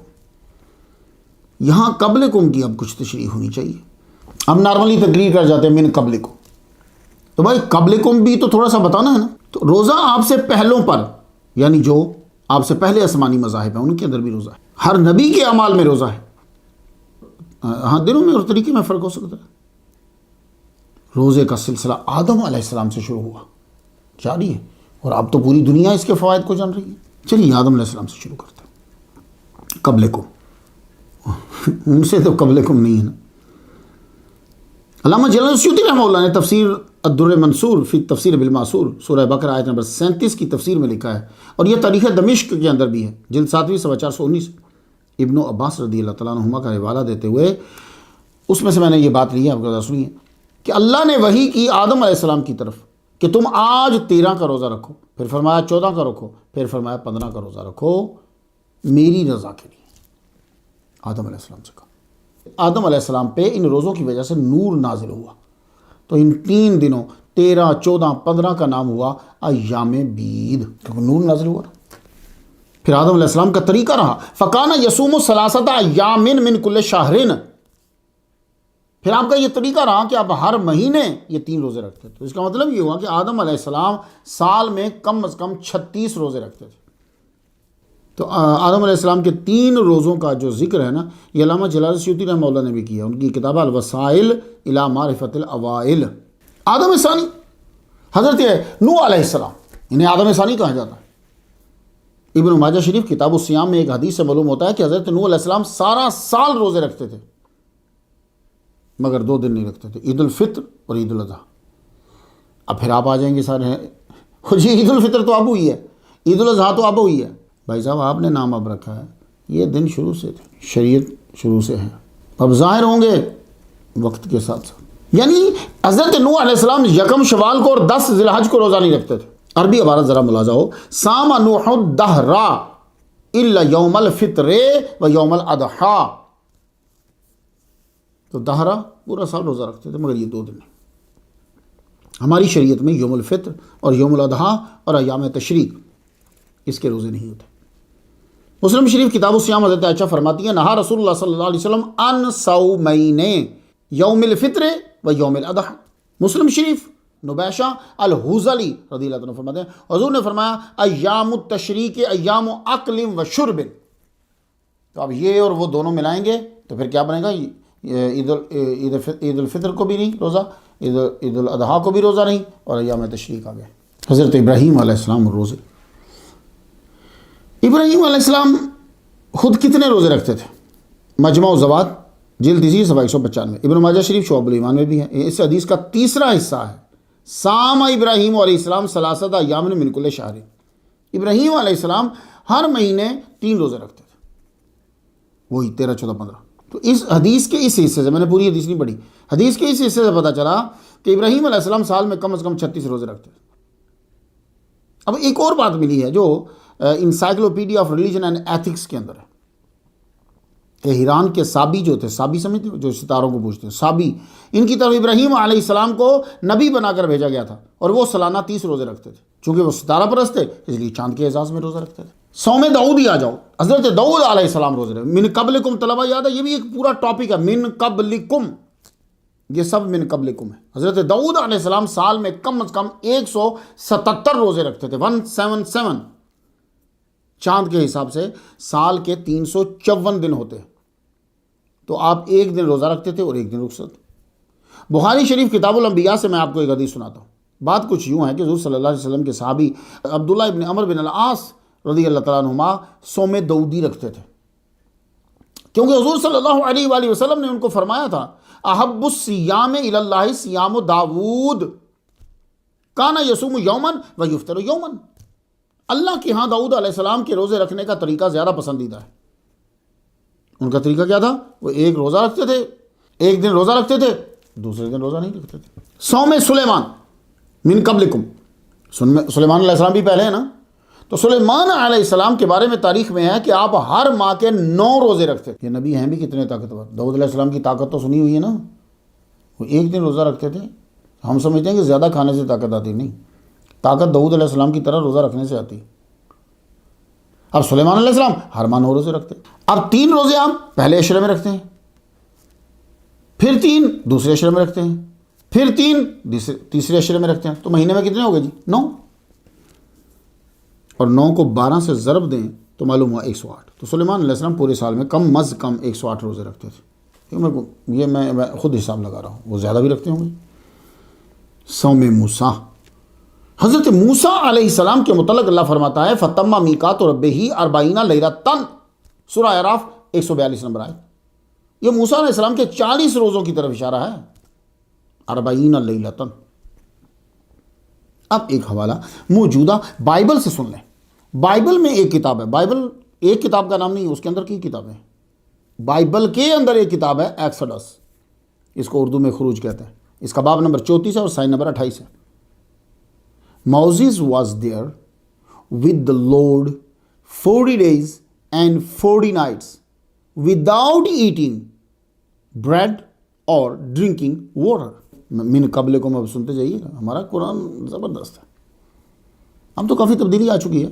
سپٹمبر، جنوری اور کچھ نومبر میں رکھتے ہیں یہ جو یہودی ہیں. بڑا روزہ ان کا 25 گھنٹے کا ہوتا ہے، چھوٹا روزہ ان کا سن رائز سے سن سیٹ تک ہوتا ہے. یوم کپور کا روزہ ان کا بڑا مشہور ہے. اور بھی روزے یہ رکھتے ہیں. حضرت دانیال علیہ السلام کا روزہ یہ بھی من قبلکم ہے، تم سے پہلوں پر بھی. آج بھی ڈینیال فاسٹ جو ہے اس کے نام سے عیسائیوں کے اندر مشہور ہے، ڈینیال فاسٹ.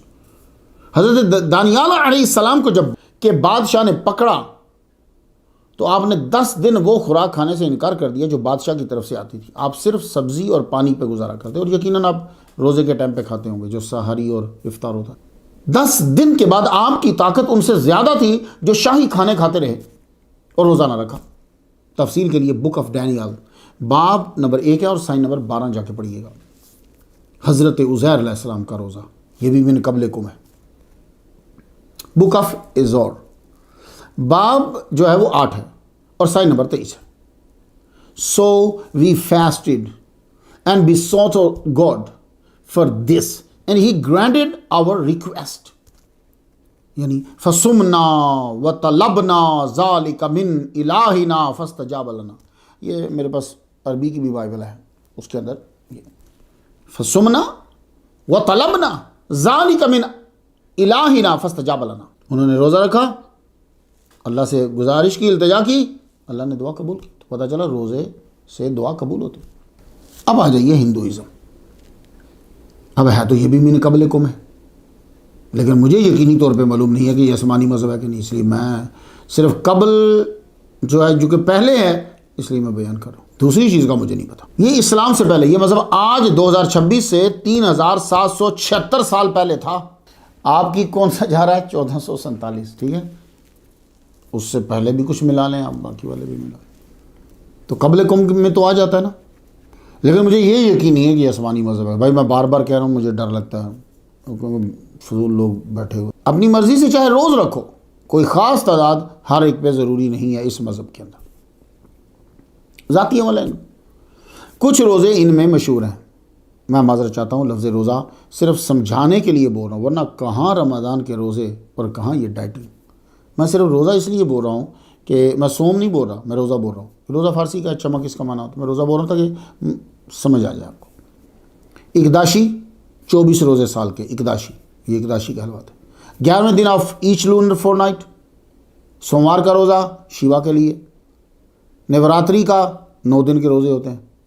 شیوراتری 24 گھنٹے کا روزہ، سن رائز ٹو سن رائز۔ کروا چوتھ بڑا مشہور ہے عورتوں کا۔ تو ہندو میں جو روزے کی مشابہت ہے اس میں ورت کہتے ہیں۔ بات کچھ سمجھ میں آ گئی ہے؟ یہ صرف تاریخی طور پہ پہلے ہے، میں اس لیے بیان کر رہا ہوں۔ آسمانی مذہب ہے مجھے اس کا پتہ ہی نہیں۔ بدھزم، یہ مذہب بھی اسلام سے قبل کا ہے، یعنی اندازاً آج 2026 جاری ہے، ابھی 12 فروری، 2000 سال قبل کا ہے۔ یہ ہمیں یقین نہیں ہے کہ آسمانی ہے، اس میں بھی روزے کی مشابہت بہرحال پائی جاتی ہے، میں اس لحاظ سے بیان کر رہا ہوں۔ بلکہ اس مذہب کا جو بانی راہل ہے، جس کا جو بڈھا کے نام سے مشہور ہوا، اس کو گیان ملا ہی بھوکے رہ کر ہے۔ اب اس کی تصویریں دیکھیں، پیٹ جڑ گیا ہے، ہڈیاں نکل آئی ہیں، یہ بھی ایک تصویر۔ اس مذہب میں ہمارے اسلام کی طرح نہیں ہے، لیکن اختیاری ہے۔ چاند کے حساب سے ہر مہینہ کے 4 یا 6 روزے رکھنے کی ان کو عادت ہے، 4 یا 6۔ یہ دوپہر سے شروع کرتے ہیں روزہ، جی دوپہر، نون جسے بولتے ہیں، آفٹر نون نہیں، نون سے یہ شروع کرتے ہیں اور فجر تک رکھتے ہیں یہ روزہ۔ اور پھر روزہ کیا ہوتا ہے کہ صرف بھاری کھانے سے بچنا ہے، یعنی جو وزنی کھانا باقی بیچ میں کھاتے پیتے رہتے ہیں، یہ کہے گا روزہ ہو گیا۔ تو یہ بھی چاند کے حساب سے رکھتے ہیں، 8ویں چاند کی روزہ، 14ویں، 15ویں، 23 چاند کی، 29 چاند کی، اور اگر 30 کی ہوگی، یہ بھی چاند کے حساب سے روزہ رکھتے ہیں، اور یہ 6 روزے ان کے پر ہیں۔ کنفیوشنزم، یہ مذہب اندازاً 2500 سال پرانا ہے، تو پہلے کا ہوا، اس لیے ذرا میں بیان کر رہا ہوں۔ تو ہے مگر ہم کو کچھ پتہ نہیں ہے کہ یہ آسمانی تھا کہ نہیں۔ یہ مذہب چائنا میں پھیلا۔ اس مذہب میں فاسٹنگ آف دا ہارٹ پہ زور ہے، اگر اندر ٹھیک نہیں ہے تو بھوکا رہنے سے کوئی فائدہ نہیں۔ تو ان کے یہاں کیا مشہور ہے کنفیوشنزم کے اندر؟ Fasting of the heart. ہمارے حضور پاک نے پہلے ہی فرما دیا، مشکاہ شریف 176 ہے، لائن نمبر 5، ذرا سنیے کیا فرماتے ہیں۔ ابن ماجہ شریف میں بھی ہے اور بخاری میں بھی ہے یہ فرمان، من لم یدع قول الزور والعمل به فلیس للہ حاجۃ فی ان یدع طعامہ وشرابہ۔ یہ کیا کریں گے؟ ہمارے سرکار نے بتایا ہمیں۔ اب اس کا مفہوم کیا ہے؟ جس نے روزہ رکھ کر جھوٹ بولنا نہیں چھوڑا اور عمل میں جھوٹ کا استعمال رکھا، یہ میں والعمل بہ کہہ رہا ہوں، سچائی عمل میں بھی نہیں ہے، وہاں بھی جھوٹ ہی ہے۔ تو پھر اللہ کو اس کا کھانا پینا چھوڑنا نہیں چاہیے، تو اسے کیا فائدہ؟ معلوم ہوا کہ ہمارے اسلام میں بھی مقصد ڈائٹنگ نہیں ہے، روح کی طرف توجہ دی گئی ہے۔ زرتشت، یہ مذہب موجودہ ملک ایران میں اندازاً آج 2026 سے 2500 سال قبل شروع ہوا۔ اب یہ بھی قبل تو ہے، لیکن مجھے معلوم نہیں کہ آسمانی ہے، مگر اس میں روزے کی مشابہت ہے۔ ہر ماہ کے 4 روزے ہیں، مگر صرف مخصوص کھانوں سے پرہیز کے ساتھ۔ ویسے زرتشتی کیلنڈر کے حساب سے 11ویں مہینے 15 جنوری ٹو 15 فروری روزے ضروری ہیں۔ اصل میں اسے آپ ڈائٹنگ پلان کہہ سکتے ہیں، کیونکہ یہ بھی زیادہ تر اندر کی طرف ہی توجہ دیتے ہیں، بس اندر توجہ دو، میڈیٹیشن، یہ کہتے ہیں کہ بھائی گوشت نہیں کھانا جب اپنے روزہ رکھا ہے، یعنی ان کی زبان میں ڈیپ اسپرچول ریفلیکشن. تو انہوں نے بھی بدل لیا ہوگا بعد میں چیزیں جو بدلے گی. اب تاؤزم یہ آج 2026 سے 2458 سال پہلے کا ہے، یعنی یہ بھی تو اسلام سے پہلے ہی ہوا نا. لیکن مجھے یہ نہیں معلوم کہ یہ آسمانی ہے کہ میں بار بار یہ لفظ کہہ رہا ہوں. چائنا میں پھلا پھولا. ان کے ہاں اصل مقصد لمبی زندگی جینا، بیماریوں سے بچنا اور مائنڈ پرسکون رکھنا. اس لیے یہ لوگ کیا کرتے ہیں، یہ کہتے ہیں جو گرینز ہیں وہ نہیں کھاؤ. مثلا چاول جو ہے وہ گندم، جو باجرا، اس طرح کی چیزیں. تو یہ کیا کھاتے ہیں، یہ خودرو بوٹیاں جو ہیں ان کو لیتے ہیں جنگلوں سے، انہیں کھاتے ہیں. ہمیں لمبی زندگی جینا ہے اور میڈیٹیشن پہ توجہ فل. یہ بھی ایک ڈائٹنگ پلان ہی ہو سکتا. عیسائیت میں یہ بھی پہلے ہے، من قبلکم میں تو آتا ہے، اور عیسائیت آسمانی مذہب. ان کی موجودہ کتاب بائبل کے اندر ہی کتاب میتھیو ہے. میتھیو کا باب نمبر 4 سائن نمبر 2 کیا لکھا ہے، after fasting 40 days and 40 nights he was hungry. یہ عیسیٰ علیہ السلام نے وہاں جا کے روزے رکھے. وہ جگہ میں دیکھ کر آیا ہوں. ہزار رحمت میرے بھی بہت بلندی پہ ہے. Encyclopedia of Religion and Ethics, یہ جیمز ہیسٹنگ کی ہے. یہ لکھتا ہے کہ شروع میں عیسائی 6 week 6 ہفتے کے روزے رکھتے تھے، مگر اتوار کا نہیں رکھتے. برناباس آپ کا شاگرد اور حواری یہ بھی روزے رکھتے تھے، مگر اب ایکٹس باب 13 سائن نمبر 1. یہ چونکہ کافی سارے تھے تو اس لیے who were actively worshipping and fasting. تو عیسائیوں میں روزہ، عیسیٰ علیہ السلام کے جو حواری اور ان کا ٹاپ کا جو شاگرد برناباس روزے رکھتے. تو عیسائیت کی تاریخ میں روزے کے بارے میں نظریات اور اوقات آپ کو مختلف ملیں گے. آپ پڑھتے جائیں، بدھ کا روزہ، جمعہ کا روزہ، اب اس کا کچھ بھی نام. شروع میں تو زیادہ تر چرچ والے ہی روزے رکھتے تھے. 6 صدی عیسوی میں روزے سیکنڈ کونسل آف آلینز نے فرض کر دیے. کیتھولک عیسائیوں نے جو آئرش انگلینڈ کے تھے وہ تو عمل کرنے لگے. پروٹسٹنٹ عیسائی جو تھے انہوں نے فرضیت کو نہیں مانا، بھائی اپن نہیں مانتے. بہرحال ان کا یہ کہنا ہے کہ عیسیٰ علیہ السلام نے روزے تو رکھے تھے، مگر ہمیں یہ نہیں کہا کہ تم بھی رکھو اور اتنے رکھو، یہ ہمیں نہیں بتایا. تو عیسائیوں کا ایک فرقہ ہے وہ 14 دن کے روزے رکھتے ہیں، جس میں نمک، روٹی کھانے اور پانی پینے کی اجازت ہوتی. عیسائیوں کا ایک فرقہ ہے مورمنز. یہ خود کو the Church of Jesus Christ of Latter Day Saints کا ممبر کہتے ہیں.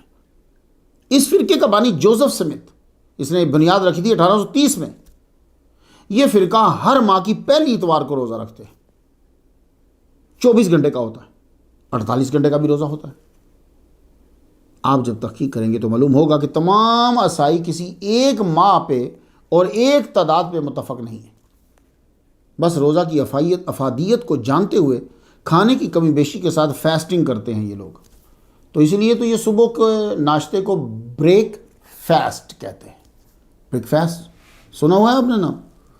ہم تو ناشتہ بولتے ہیں نا، تو یہ بولتے ہیں break fast. 2 word break fast. تو میں نے آپ کو طلبہ من قبلکم کی کچھ جھلک دکھائی ہے کہ جب آپ نے تقریر کرنی ہے تو آپ صرف اتنا ہی بولتے ہو یا ایھا الذین آمنوا کتب علیکم الصیام کما کتب علی الذین من قبلکم، اور پہلوں پہ بھی فرض کیا، اور پہلوں پہ فرض کیا، اب اس کی تفسیر کون کرے گا؟ روزہ جیسی عظیم نعمت اللہ نے حضور سے پہلے انبیاء کو دی تھی. پھر جہاں ان کی قوموں نے کتابوں میں تعلیمات میں تبدیلی کی وہاں روزے میں بھی من مانی کرتے گئے. اور بھی بڑی سٹوریز ملیں گی آپ کو روزے کے بارے میں، یہ تھا یہ تھا یہ تھا، لیکن مجھے جو کتابوں میں ملا میں نے وہ آپ کو بیان کر دیا. مگر یہ بات ہے کہ یہ ایک عظیم روحانی عمل ہے جو جسمانی فوائد کا بھی ذخیرہ ہے. اب تو ہر ملک اس کو اپنانے کی کوشش کر رہا ہے روزے کو، لیکن وہ ڈائٹنگ پلان ہے. ایک فرقہ ہے بہائی فرقہ، اس کو بھی میں سناتا جاؤں آپ کو. یہ قبلکم نہیں ہے، یہ بعد ہے. 19ویں صدی کا ایرانی فرقہ ہے یہ. ان کے ہاں سال 361 دن کا ہوتا ہے، اور سال کا ہر ماہ 19 دن کا ہوتا ہے، اور سال میں 19 ماہ ہوتے ہیں ان کے ہاں. بہائی فرقہ جو ہے اس مذہب میں 15 سال سے چھوٹے پہ روزہ فرض نہیں ہے اور 70 سال سے بڑے پہ روزہ فرض نہیں، اور یہ 19 دن روزہ رکھتے ہیں. تو ان کا مہینہ ہی 19 دن کا ہوتا ہے، 2 مارچ سے لے کر 20 مارچ تک. تو طلبہ کچھ سمجھ آئی آپ کو؟ اب لکھنے میں آپ کو تحقیق کرنے میں آسانی ہو جائے گی کہ من قبلکم بھی بتانا ہے. اب آ جائیے مسلمانوں پہ روزہ فرض ہوا. حضور صلی اللہ علیہ وآلہ وسلم تو خیر اعلان نبوت سے پہلے بھی آپ روزہ رکھتے تھے، مگر آپ نے 13، 14، 15 ہر ماہ کی یہ مسلمانوں سے بولتے تھے۔ پھر آپ مدینہ شریف تشریف لائیں تو مسلمانوں کو 10ویں محرم کا روزہ بتایا کہ فرض ہے۔ خازن تفسیر خازن میں ہے کہ عاشورہ کا روزہ پہلے واجب ہو، اس میں یہ لکھا ہوا ہے۔ پھر 2 ہجری کی شعبان میں حکم نازل ہوا ماہ رمضان کے روزے رکھنے کا۔ شروع میں یہ رخصت تھی کہ جو چاہے روزہ رکھے، جو چاہے فدیہ دے، کیونکہ روزہ رکھنے کی عادت نہیں تھی، اس لیے اختیار دیا۔ پھر اس کے بعد یہ اختیار ختم ہو گیا کہ تندرست آدمی کو روزہ رکھنا ہی ہے، مقیم کو، تندرست کو روزہ رکھنا ہی ہے، بالغ کو۔ فدیہ شاہ کبیر دے گا، یعنی جو بوڑھا ہو گیا ہے وہ فدیہ دے، اور مستقل مریض جو ہے وہ بھی فدیہ دے۔ حضرت انس رضی اللہ تعالیٰ عنہ بہت بوڑھے ہو گئے، آپ 100 یا 103 سال کے ہو کر دنیا سے گئے، تو آپ ہر روز روزے کے بدلے ماہ رمضان میں ایک مسکین کو گوشت کے سالن کے ساتھ کھانا کھلاتے۔ اس دور میں بڑی بات ہوتی تھی۔ یہ بخاری شریف میں بہت کم لوگوں نے یہ تفسیر کی ہے، مگر کی ہے، ذرا سنیے طلبہ، آپ کی دلچسپی کے لیے بیان کر رہا ہوں۔ یا ایھا الذین آمنوا کتب علیکم الصیام کما کتب علی الذین من قبلکم لعلکم تتقون ایاما معدودات۔ وہ کہتے ہیں کہ یہ ایام معدودات سے مراد ہر ماہ کی 13، 14، 15 اور عاشورہ کے ہی روزے ہیں، کیونکہ یہاں لکھا ہوا ہے ایام معدودات، چند دن۔ مگر جب یہ آیت آئی شہر رمضان الذی انزل فیہ القرآن ھدی للناس وبینات من الھدی والفرقان فمن شہد منکم الشہر فلیصمہ، ماہ رمضان کی فرضیت کے بعد حضور کی ظاہری زندگی میں 9 رمضانات آئے ہیں۔ روزہ طلوع فجر سے لے کر سورج کے غروب ہونے تک رہتا ہے۔ اتم الصیام الی اللیل، حدیث کے اندر تشریح الی اللیل کی آ چکی ہے۔ دن میں روزہ کیوں فرض ہوا؟ طلبہ آپ بھی غور کر لیجئے، وہ دن میں روزہ کیوں فرض ہوا؟ وجہ یہ ہے کہ رات کو سمجھدار انسان عادتاً کم ہی کھاتا ہے۔ رات کا وقت کھانے کا نہیں ہے، کیونکہ وہ جسم کی تبدیلی کا وقت ہے، وہ خود کی تعمیر کرتا ہے۔ لوگ سو جاتے ہیں، روزے کا صحیح اثر ظاہر نہیں ہونا تھا اگر رات کے ٹائم روزہ فرض ہو۔ رات کا روزہ فرض ہوتا تو پھر عادت میں اور عبادت میں کیا فرق رہ جاتا، طبیعت میں اور شریعت میں کیا فرق ہے؟ روزہ دن کا فرض ہوا، رات کا نہیں۔ اب ایک ہی ماہ کا روزہ کیوں فرض ہوا؟ تو زمانے کی طلبہ 3 مشہور جو ہے نا وہ مدتیں، ہفتہ، مہینہ، سال، ٹھیک ہے۔ اب یہ مین جو ہے وہی خیر الامور اوساطھا، معاملات کا بہتر کیا ہے؟ اس کا درمیانہ۔ ہفتہ تو جو ہے وہ بہت ہی کم مدت ہے، اس میں کیا ٹریننگ ہوتی؟ سال زیادہ ہے، اکتا جاتے، تو پھر بیچ کا چنا گیا مہینہ۔ تو اب جائیے، آپ جا کے تحقیق کر لیجیے، آپ کو معلوم ہو جائے گا کہ سب تربیت کے لیے مہینے کو ہی پرفیکٹ سمجھ۔ روزہ چاند کے حساب سے رکھتے ہیں، سورج کے حساب سے نہیں۔ مطلب کیا؟ روزے کی تعداد کا تعلق جو ہے وہ چاند کے حساب سے۔ کیوں؟ اس لیے ہمارے حضور صلی اللہ علیہ وآلہ وسلم نے فرمایا ہے، مسلم شریف کتاب الصیام کے اندر ہے، صوموا لرؤیتہ وافطروا لرؤیتہ فإن غمی علیکم الشہر فعدوا 30۔ خلاصہ اور مفہوم کیا ہوگا؟ نیا چاند دیکھ کر ماہ رمضان شروع کرو، نیا چاند دیکھ کر عید کرو، اور اگر بادلوں کی وجہ سے چاند نظر نہ آئے تو 30 کی گنتی پوری کرو۔ اس فرمان سے معلوم ہوا کہ ماہ رمضان قمری کیلنڈر کے حساب سے ہوگا اور شروع چاند دیکھ کر کریں گے۔ چونکہ 29 یا 30 کا ماہ ہوتا ہے تو آپ سال پہلے کیلنڈر نہیں بنا سکتے، بلکہ چاند ہے پر بادلوں کی وجہ سے نظر نہیں آ رہا تو سرکار فرما رہے ہیں کہ اس کو 30 کو پورا۔ تو اگر سرکار دجال کی نشانیاں بتا رہے ہیں، سرکار قیامت کی نشانیاں بتا رہے ہیں، سرکار سارے میجر اور مائنر سائنس بتا رہے ہیں، تو یہ بھی بتا دیتے کہ جب تحقیق کر جائے گی، علم ترقی کر جائے گا تو پھر اوپر جا کے چڑھ کے دیکھ لینا کرنا۔ تو بادلوں کی وجہ سے نظر نہیں آ رہا تو ہم آخری عدد 30 پورا کرو۔ وہ چاند کے حساب سے جو مہینہ ہے اس میں رکھ رہے ہیں، جو دوسرے مہینے ہیں جنوری، فیبروری، اس کے اندر رکھ لیتے ہیں۔ کوئی نیا مجتہد اٹھائے، مجدد اٹھ جائے اور آگے تبدیلی کرے کہ بھائی صاحب اصل تو بات یہ ہے کہ 30 کی تعداد پوری کرنی ہے تو آپ کسی مہینے میں کر لیں۔ فرض کر لو اگر کوئی آ جاتا ہے تو سن لیجئے، وہ بے وقوف آدمی ہوگا جو جنوری، فیبروری اور اس میں سے کسی مہینے کے اندر روزے کو مقرر کرے گا۔ یہ تحقیق میں نے 23 مارچ 1988 میں لکھی تھی، 1988 کے اندر، جو طلبہ آپ کو سنا رہا ہوں۔ یہ عکس دیکھیں، یہ کاغذ 1988 کا ہے، اس لیے میں آپ کو کہتا ہوں لکھ لیا کرو۔ علامہ راغب حسین نیمی مدث اللہ علیہ جو جامعہ نیمیہ کے اب مفتی ہیں، وہ میرے ساتھ پڑھتے تھے۔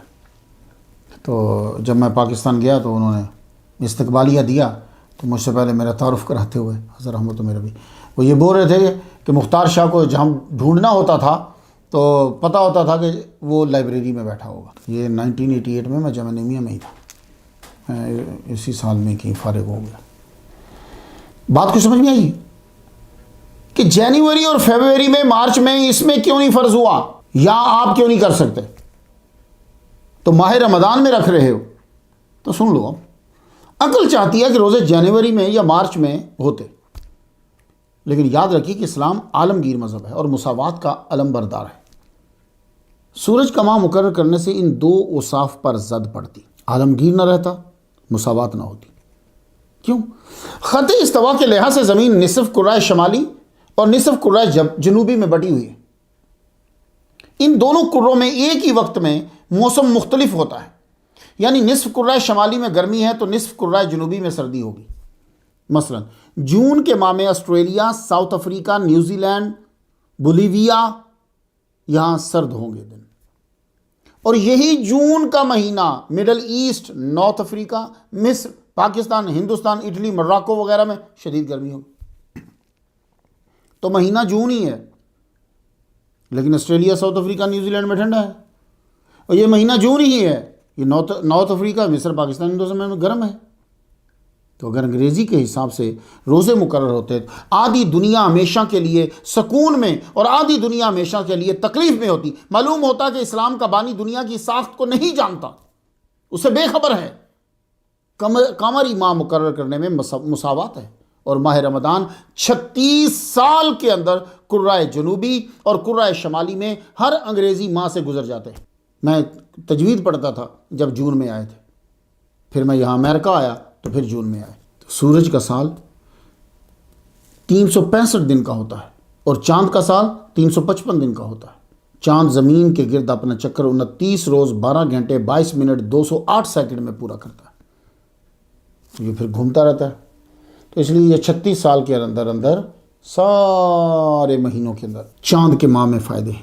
شمسی سال کے مہینوں کے لیے جنتری وغیرہ کی ضرورت پڑتی ہے. اگر بندہ جنگل میں یا شہر سے دور ہے تو ایک تاریخ بھول گیا تو گیا، مگر قمری ماہ کا مسئلہ ہی جدا ہے. یوں دیکھو، اندازہ لگا لو. تو سمجھ آ گئی آپ کو کہ ماہ رمضان کے روزے جو ہیں وہ ہم چاند کے حساب والے مہینے میں، جس کو طبعی کہتے ہیں، اس میں رکھیں گے، اصطلاحی مہینے کے اندر نہیں رکھیں. اب آ جائیے ماہ رمضان کے وظائف اور اعمال. سب سے پہلے تو آپ نے چاند دیکھنا ہے، ٹھیک ہے، اور اگر آپ کو نظر نہیں آ رہا تو گواہیاں ایسی مضبوط ہونی چاہیے. ہاں، تو یہ باقی اس نے کہا، اس نے کہا، اس ویب سائٹ میں ہے، اس ویب سائٹ میں ہے، یہ کوئی دلیل نہیں ہے. اس لیے بہت خیال رکھو بھائی، آپ کی لیلۃ القدر کا مسئلہ ہے، آپ کے روزوں کا مسئلہ ہے. بھنڈی لینے جاتے ہو تو بہت تحقیق کرتے ہو، سبزی لینے جاتے ہو تو بہت تحقیق کرتے ہو. میں نے یہاں دیکھا نا، جب میں کبھی سبزی لینے گھر کے لیے جاتا ہوں تو میں دیکھ رہا تھا ایک بھنڈی کو وہ بندہ چیک کر رہا ہوتا ہے. یار حد ہو گئی. تو یار دین اتنی بھنڈی سے بھی سستا ہو گیا دین. اب چاند تلاش کرو تو آپ کو چاند نظر آیا، اللہم اہلہ اللہم اللہ اکبر کہہ کے، اللہ اکبر، اللہم اہلہ علینا بالامن والایمان والسلامت والاسلام والتوفیق لما یحب ربنا ویرضی ربنا وربک اللہ. چاند کے مسئلے میں خوب غور کرو. اب اس کے بعد جب چاند کنفرم ہو گیا ہے، اب آپ کو تراویح پڑھنا ہے. تو جب کنفرم ہو جائے کہ چاند نظر آ گیا ہے تو پھر عشاء کی نماز کے بعد تراویح ادا کرو.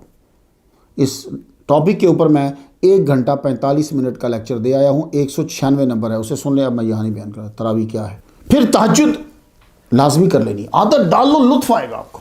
طلبہ خاص طور پہ آپ لوگ جو کچھ ہاتھ نہیں آتا بیاہ ہے سحر گاہی، صبح کی یونیورسٹی میں داخلہ لے لو بس، پھر دیکھو علم کیسے آتا. تہجد پڑھی، اب آگی سحری.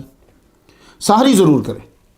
مسلم شریف کتاب الصیام میں ہے کہ حضور صلی اللہ علیہ وسلم نے فرمایا کہ فصل ما بین صیامنا و صیام اہل الکتاب اکلۃ السحر. یہ ہمارے روزوں اور اہل کتاب کے روزے رکھنے میں ایک فرق جو ہے وہ کیا ہے؟ وہ سحری ہے. سحری کا کھانا ہے، وہ نہیں کھاتے.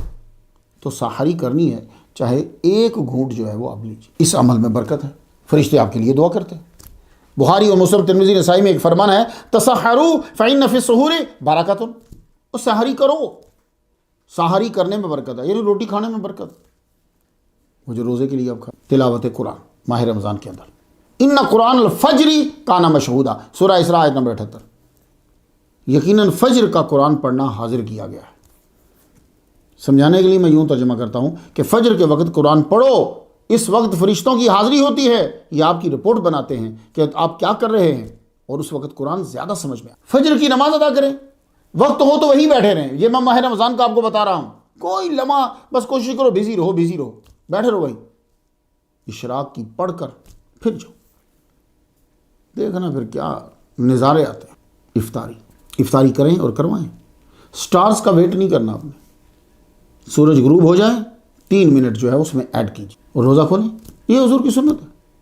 حضرت انس کہتے ہیں، ابو داؤد شریف میں حدیث ہے، حضور مغرب کی نماز سے پہلے روزہ کھولتے تازی کھجور کے ساتھ، یہ میسر نہ ہوتی تو خشک کھجور کے ساتھ، اگر یہ بھی میسر نہ ہوتی تو پانی پی کر۔ تو کھجور جو ہوتی ہے وہ ایمرجنٹ انرجی ہوتی ہے، کیپسول ہے وہ، اس کے ساتھ اگر آپ کو کوئی پرابلم نہیں ہے تو پھر وہی لے، اور کوشش کریں کہ مدینے کی کھجور مل جائے۔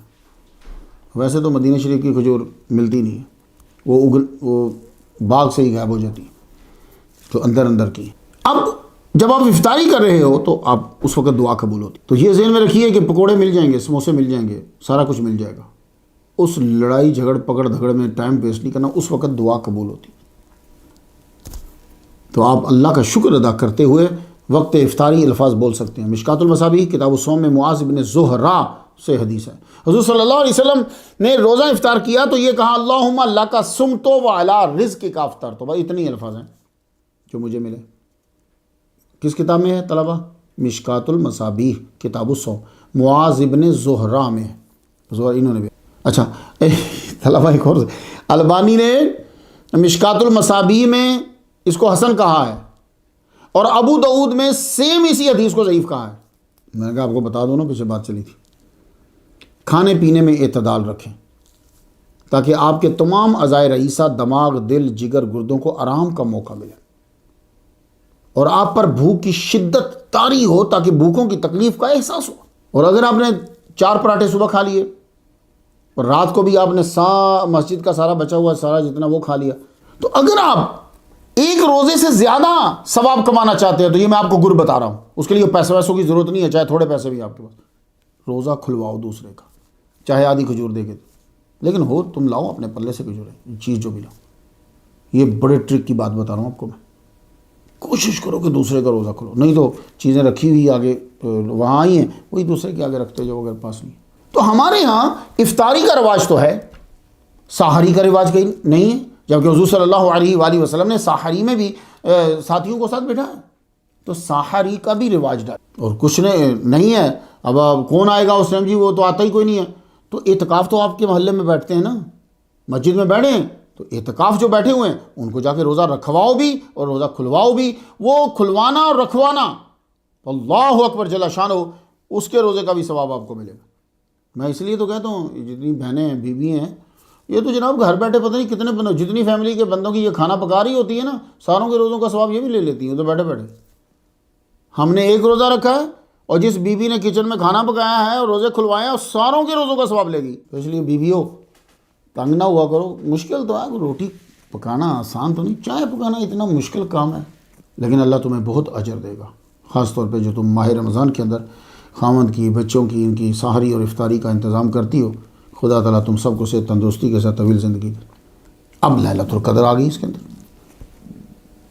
جو ہی آپ 21 رمضان کی افطاری کر لیں تو کوئی نفل، اب ہونا تو یہ چاہیے کہ شروع ہی سے ہی کوئی نفل نہ چھوٹے، لیکن اب تو پکے ہو جاؤ بھائی صاحب، کوئی بھی نفل آپ نے سنا ہوا ہے پڑھیے، اور سنن تو چھوڑنی نہیں، سنن پکی، فرائض تو پکے، اس کی تو میں بات ہی نہیں کروں، وہ تو میں سوچ بھی نہیں سکتا کہ کوئی روزہ دار چھوڑے گا۔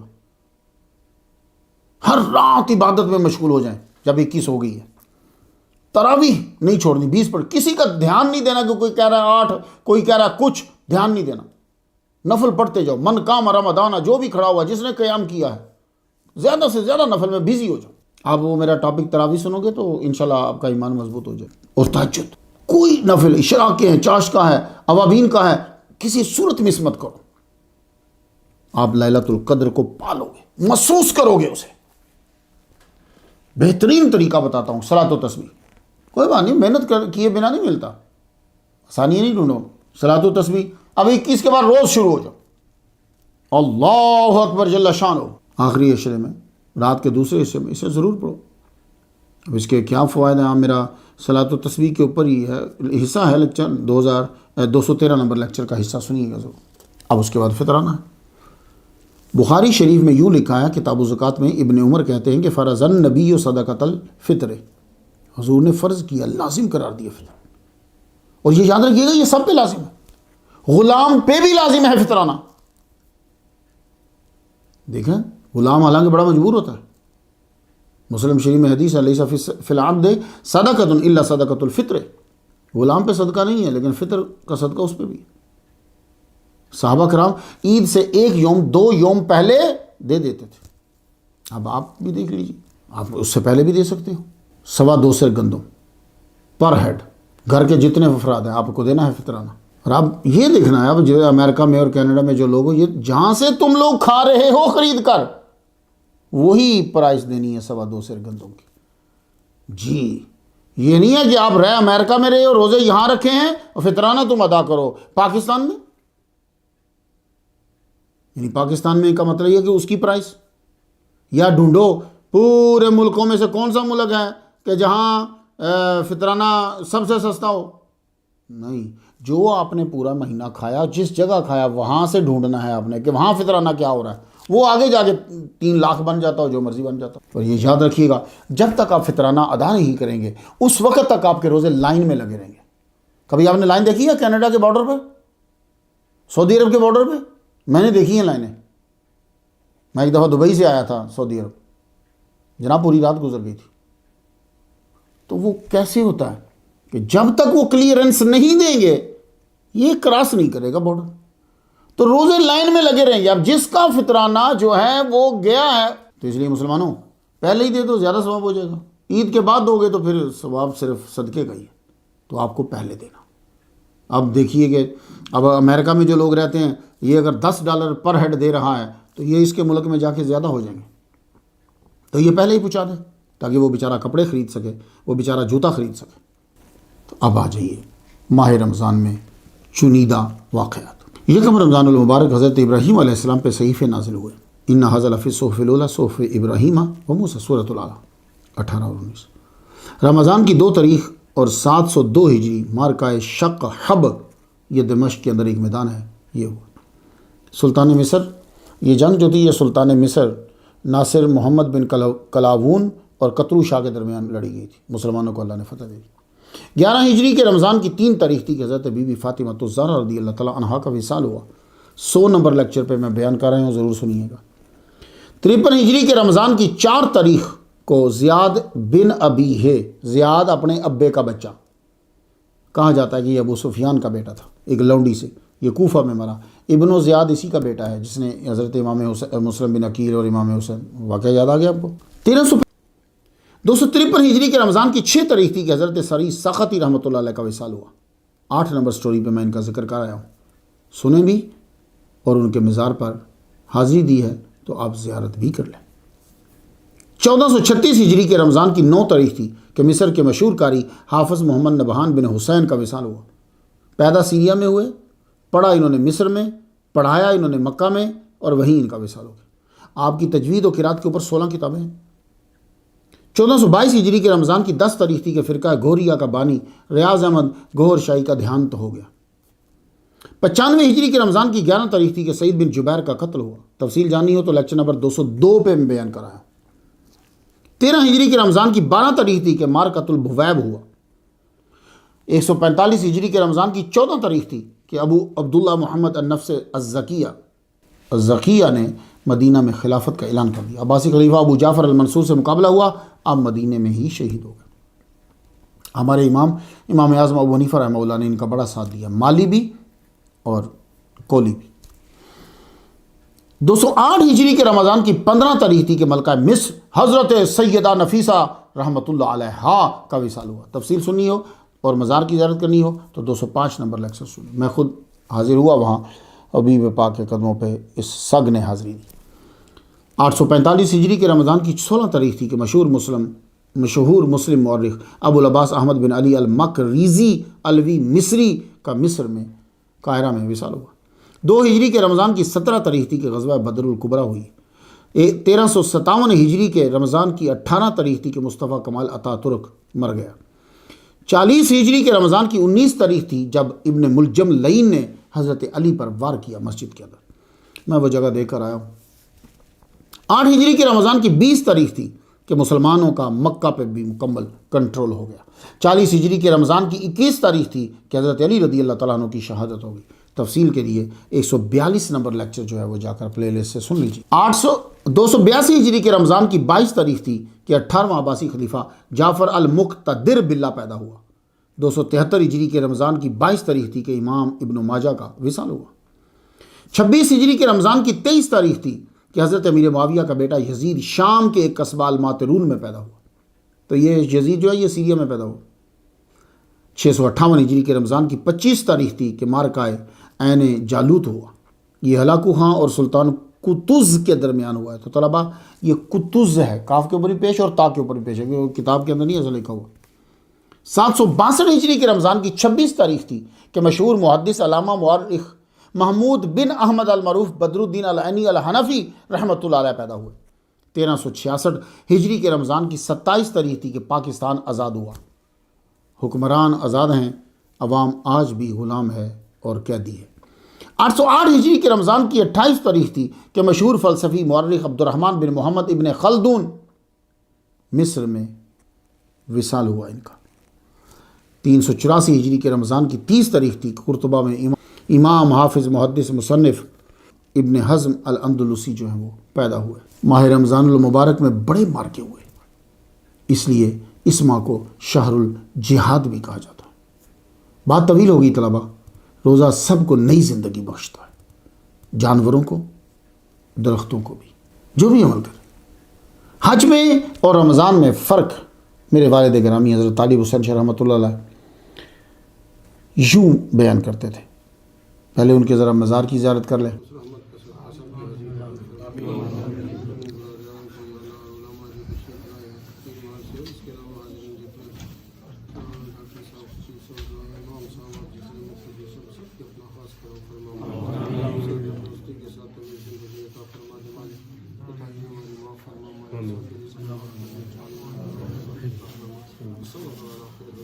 فرمایا کرتے تھے حج میں تم مہمان ہوتے ہو اور ماہ رمضان تمہارا مہمان ہوتا ہے۔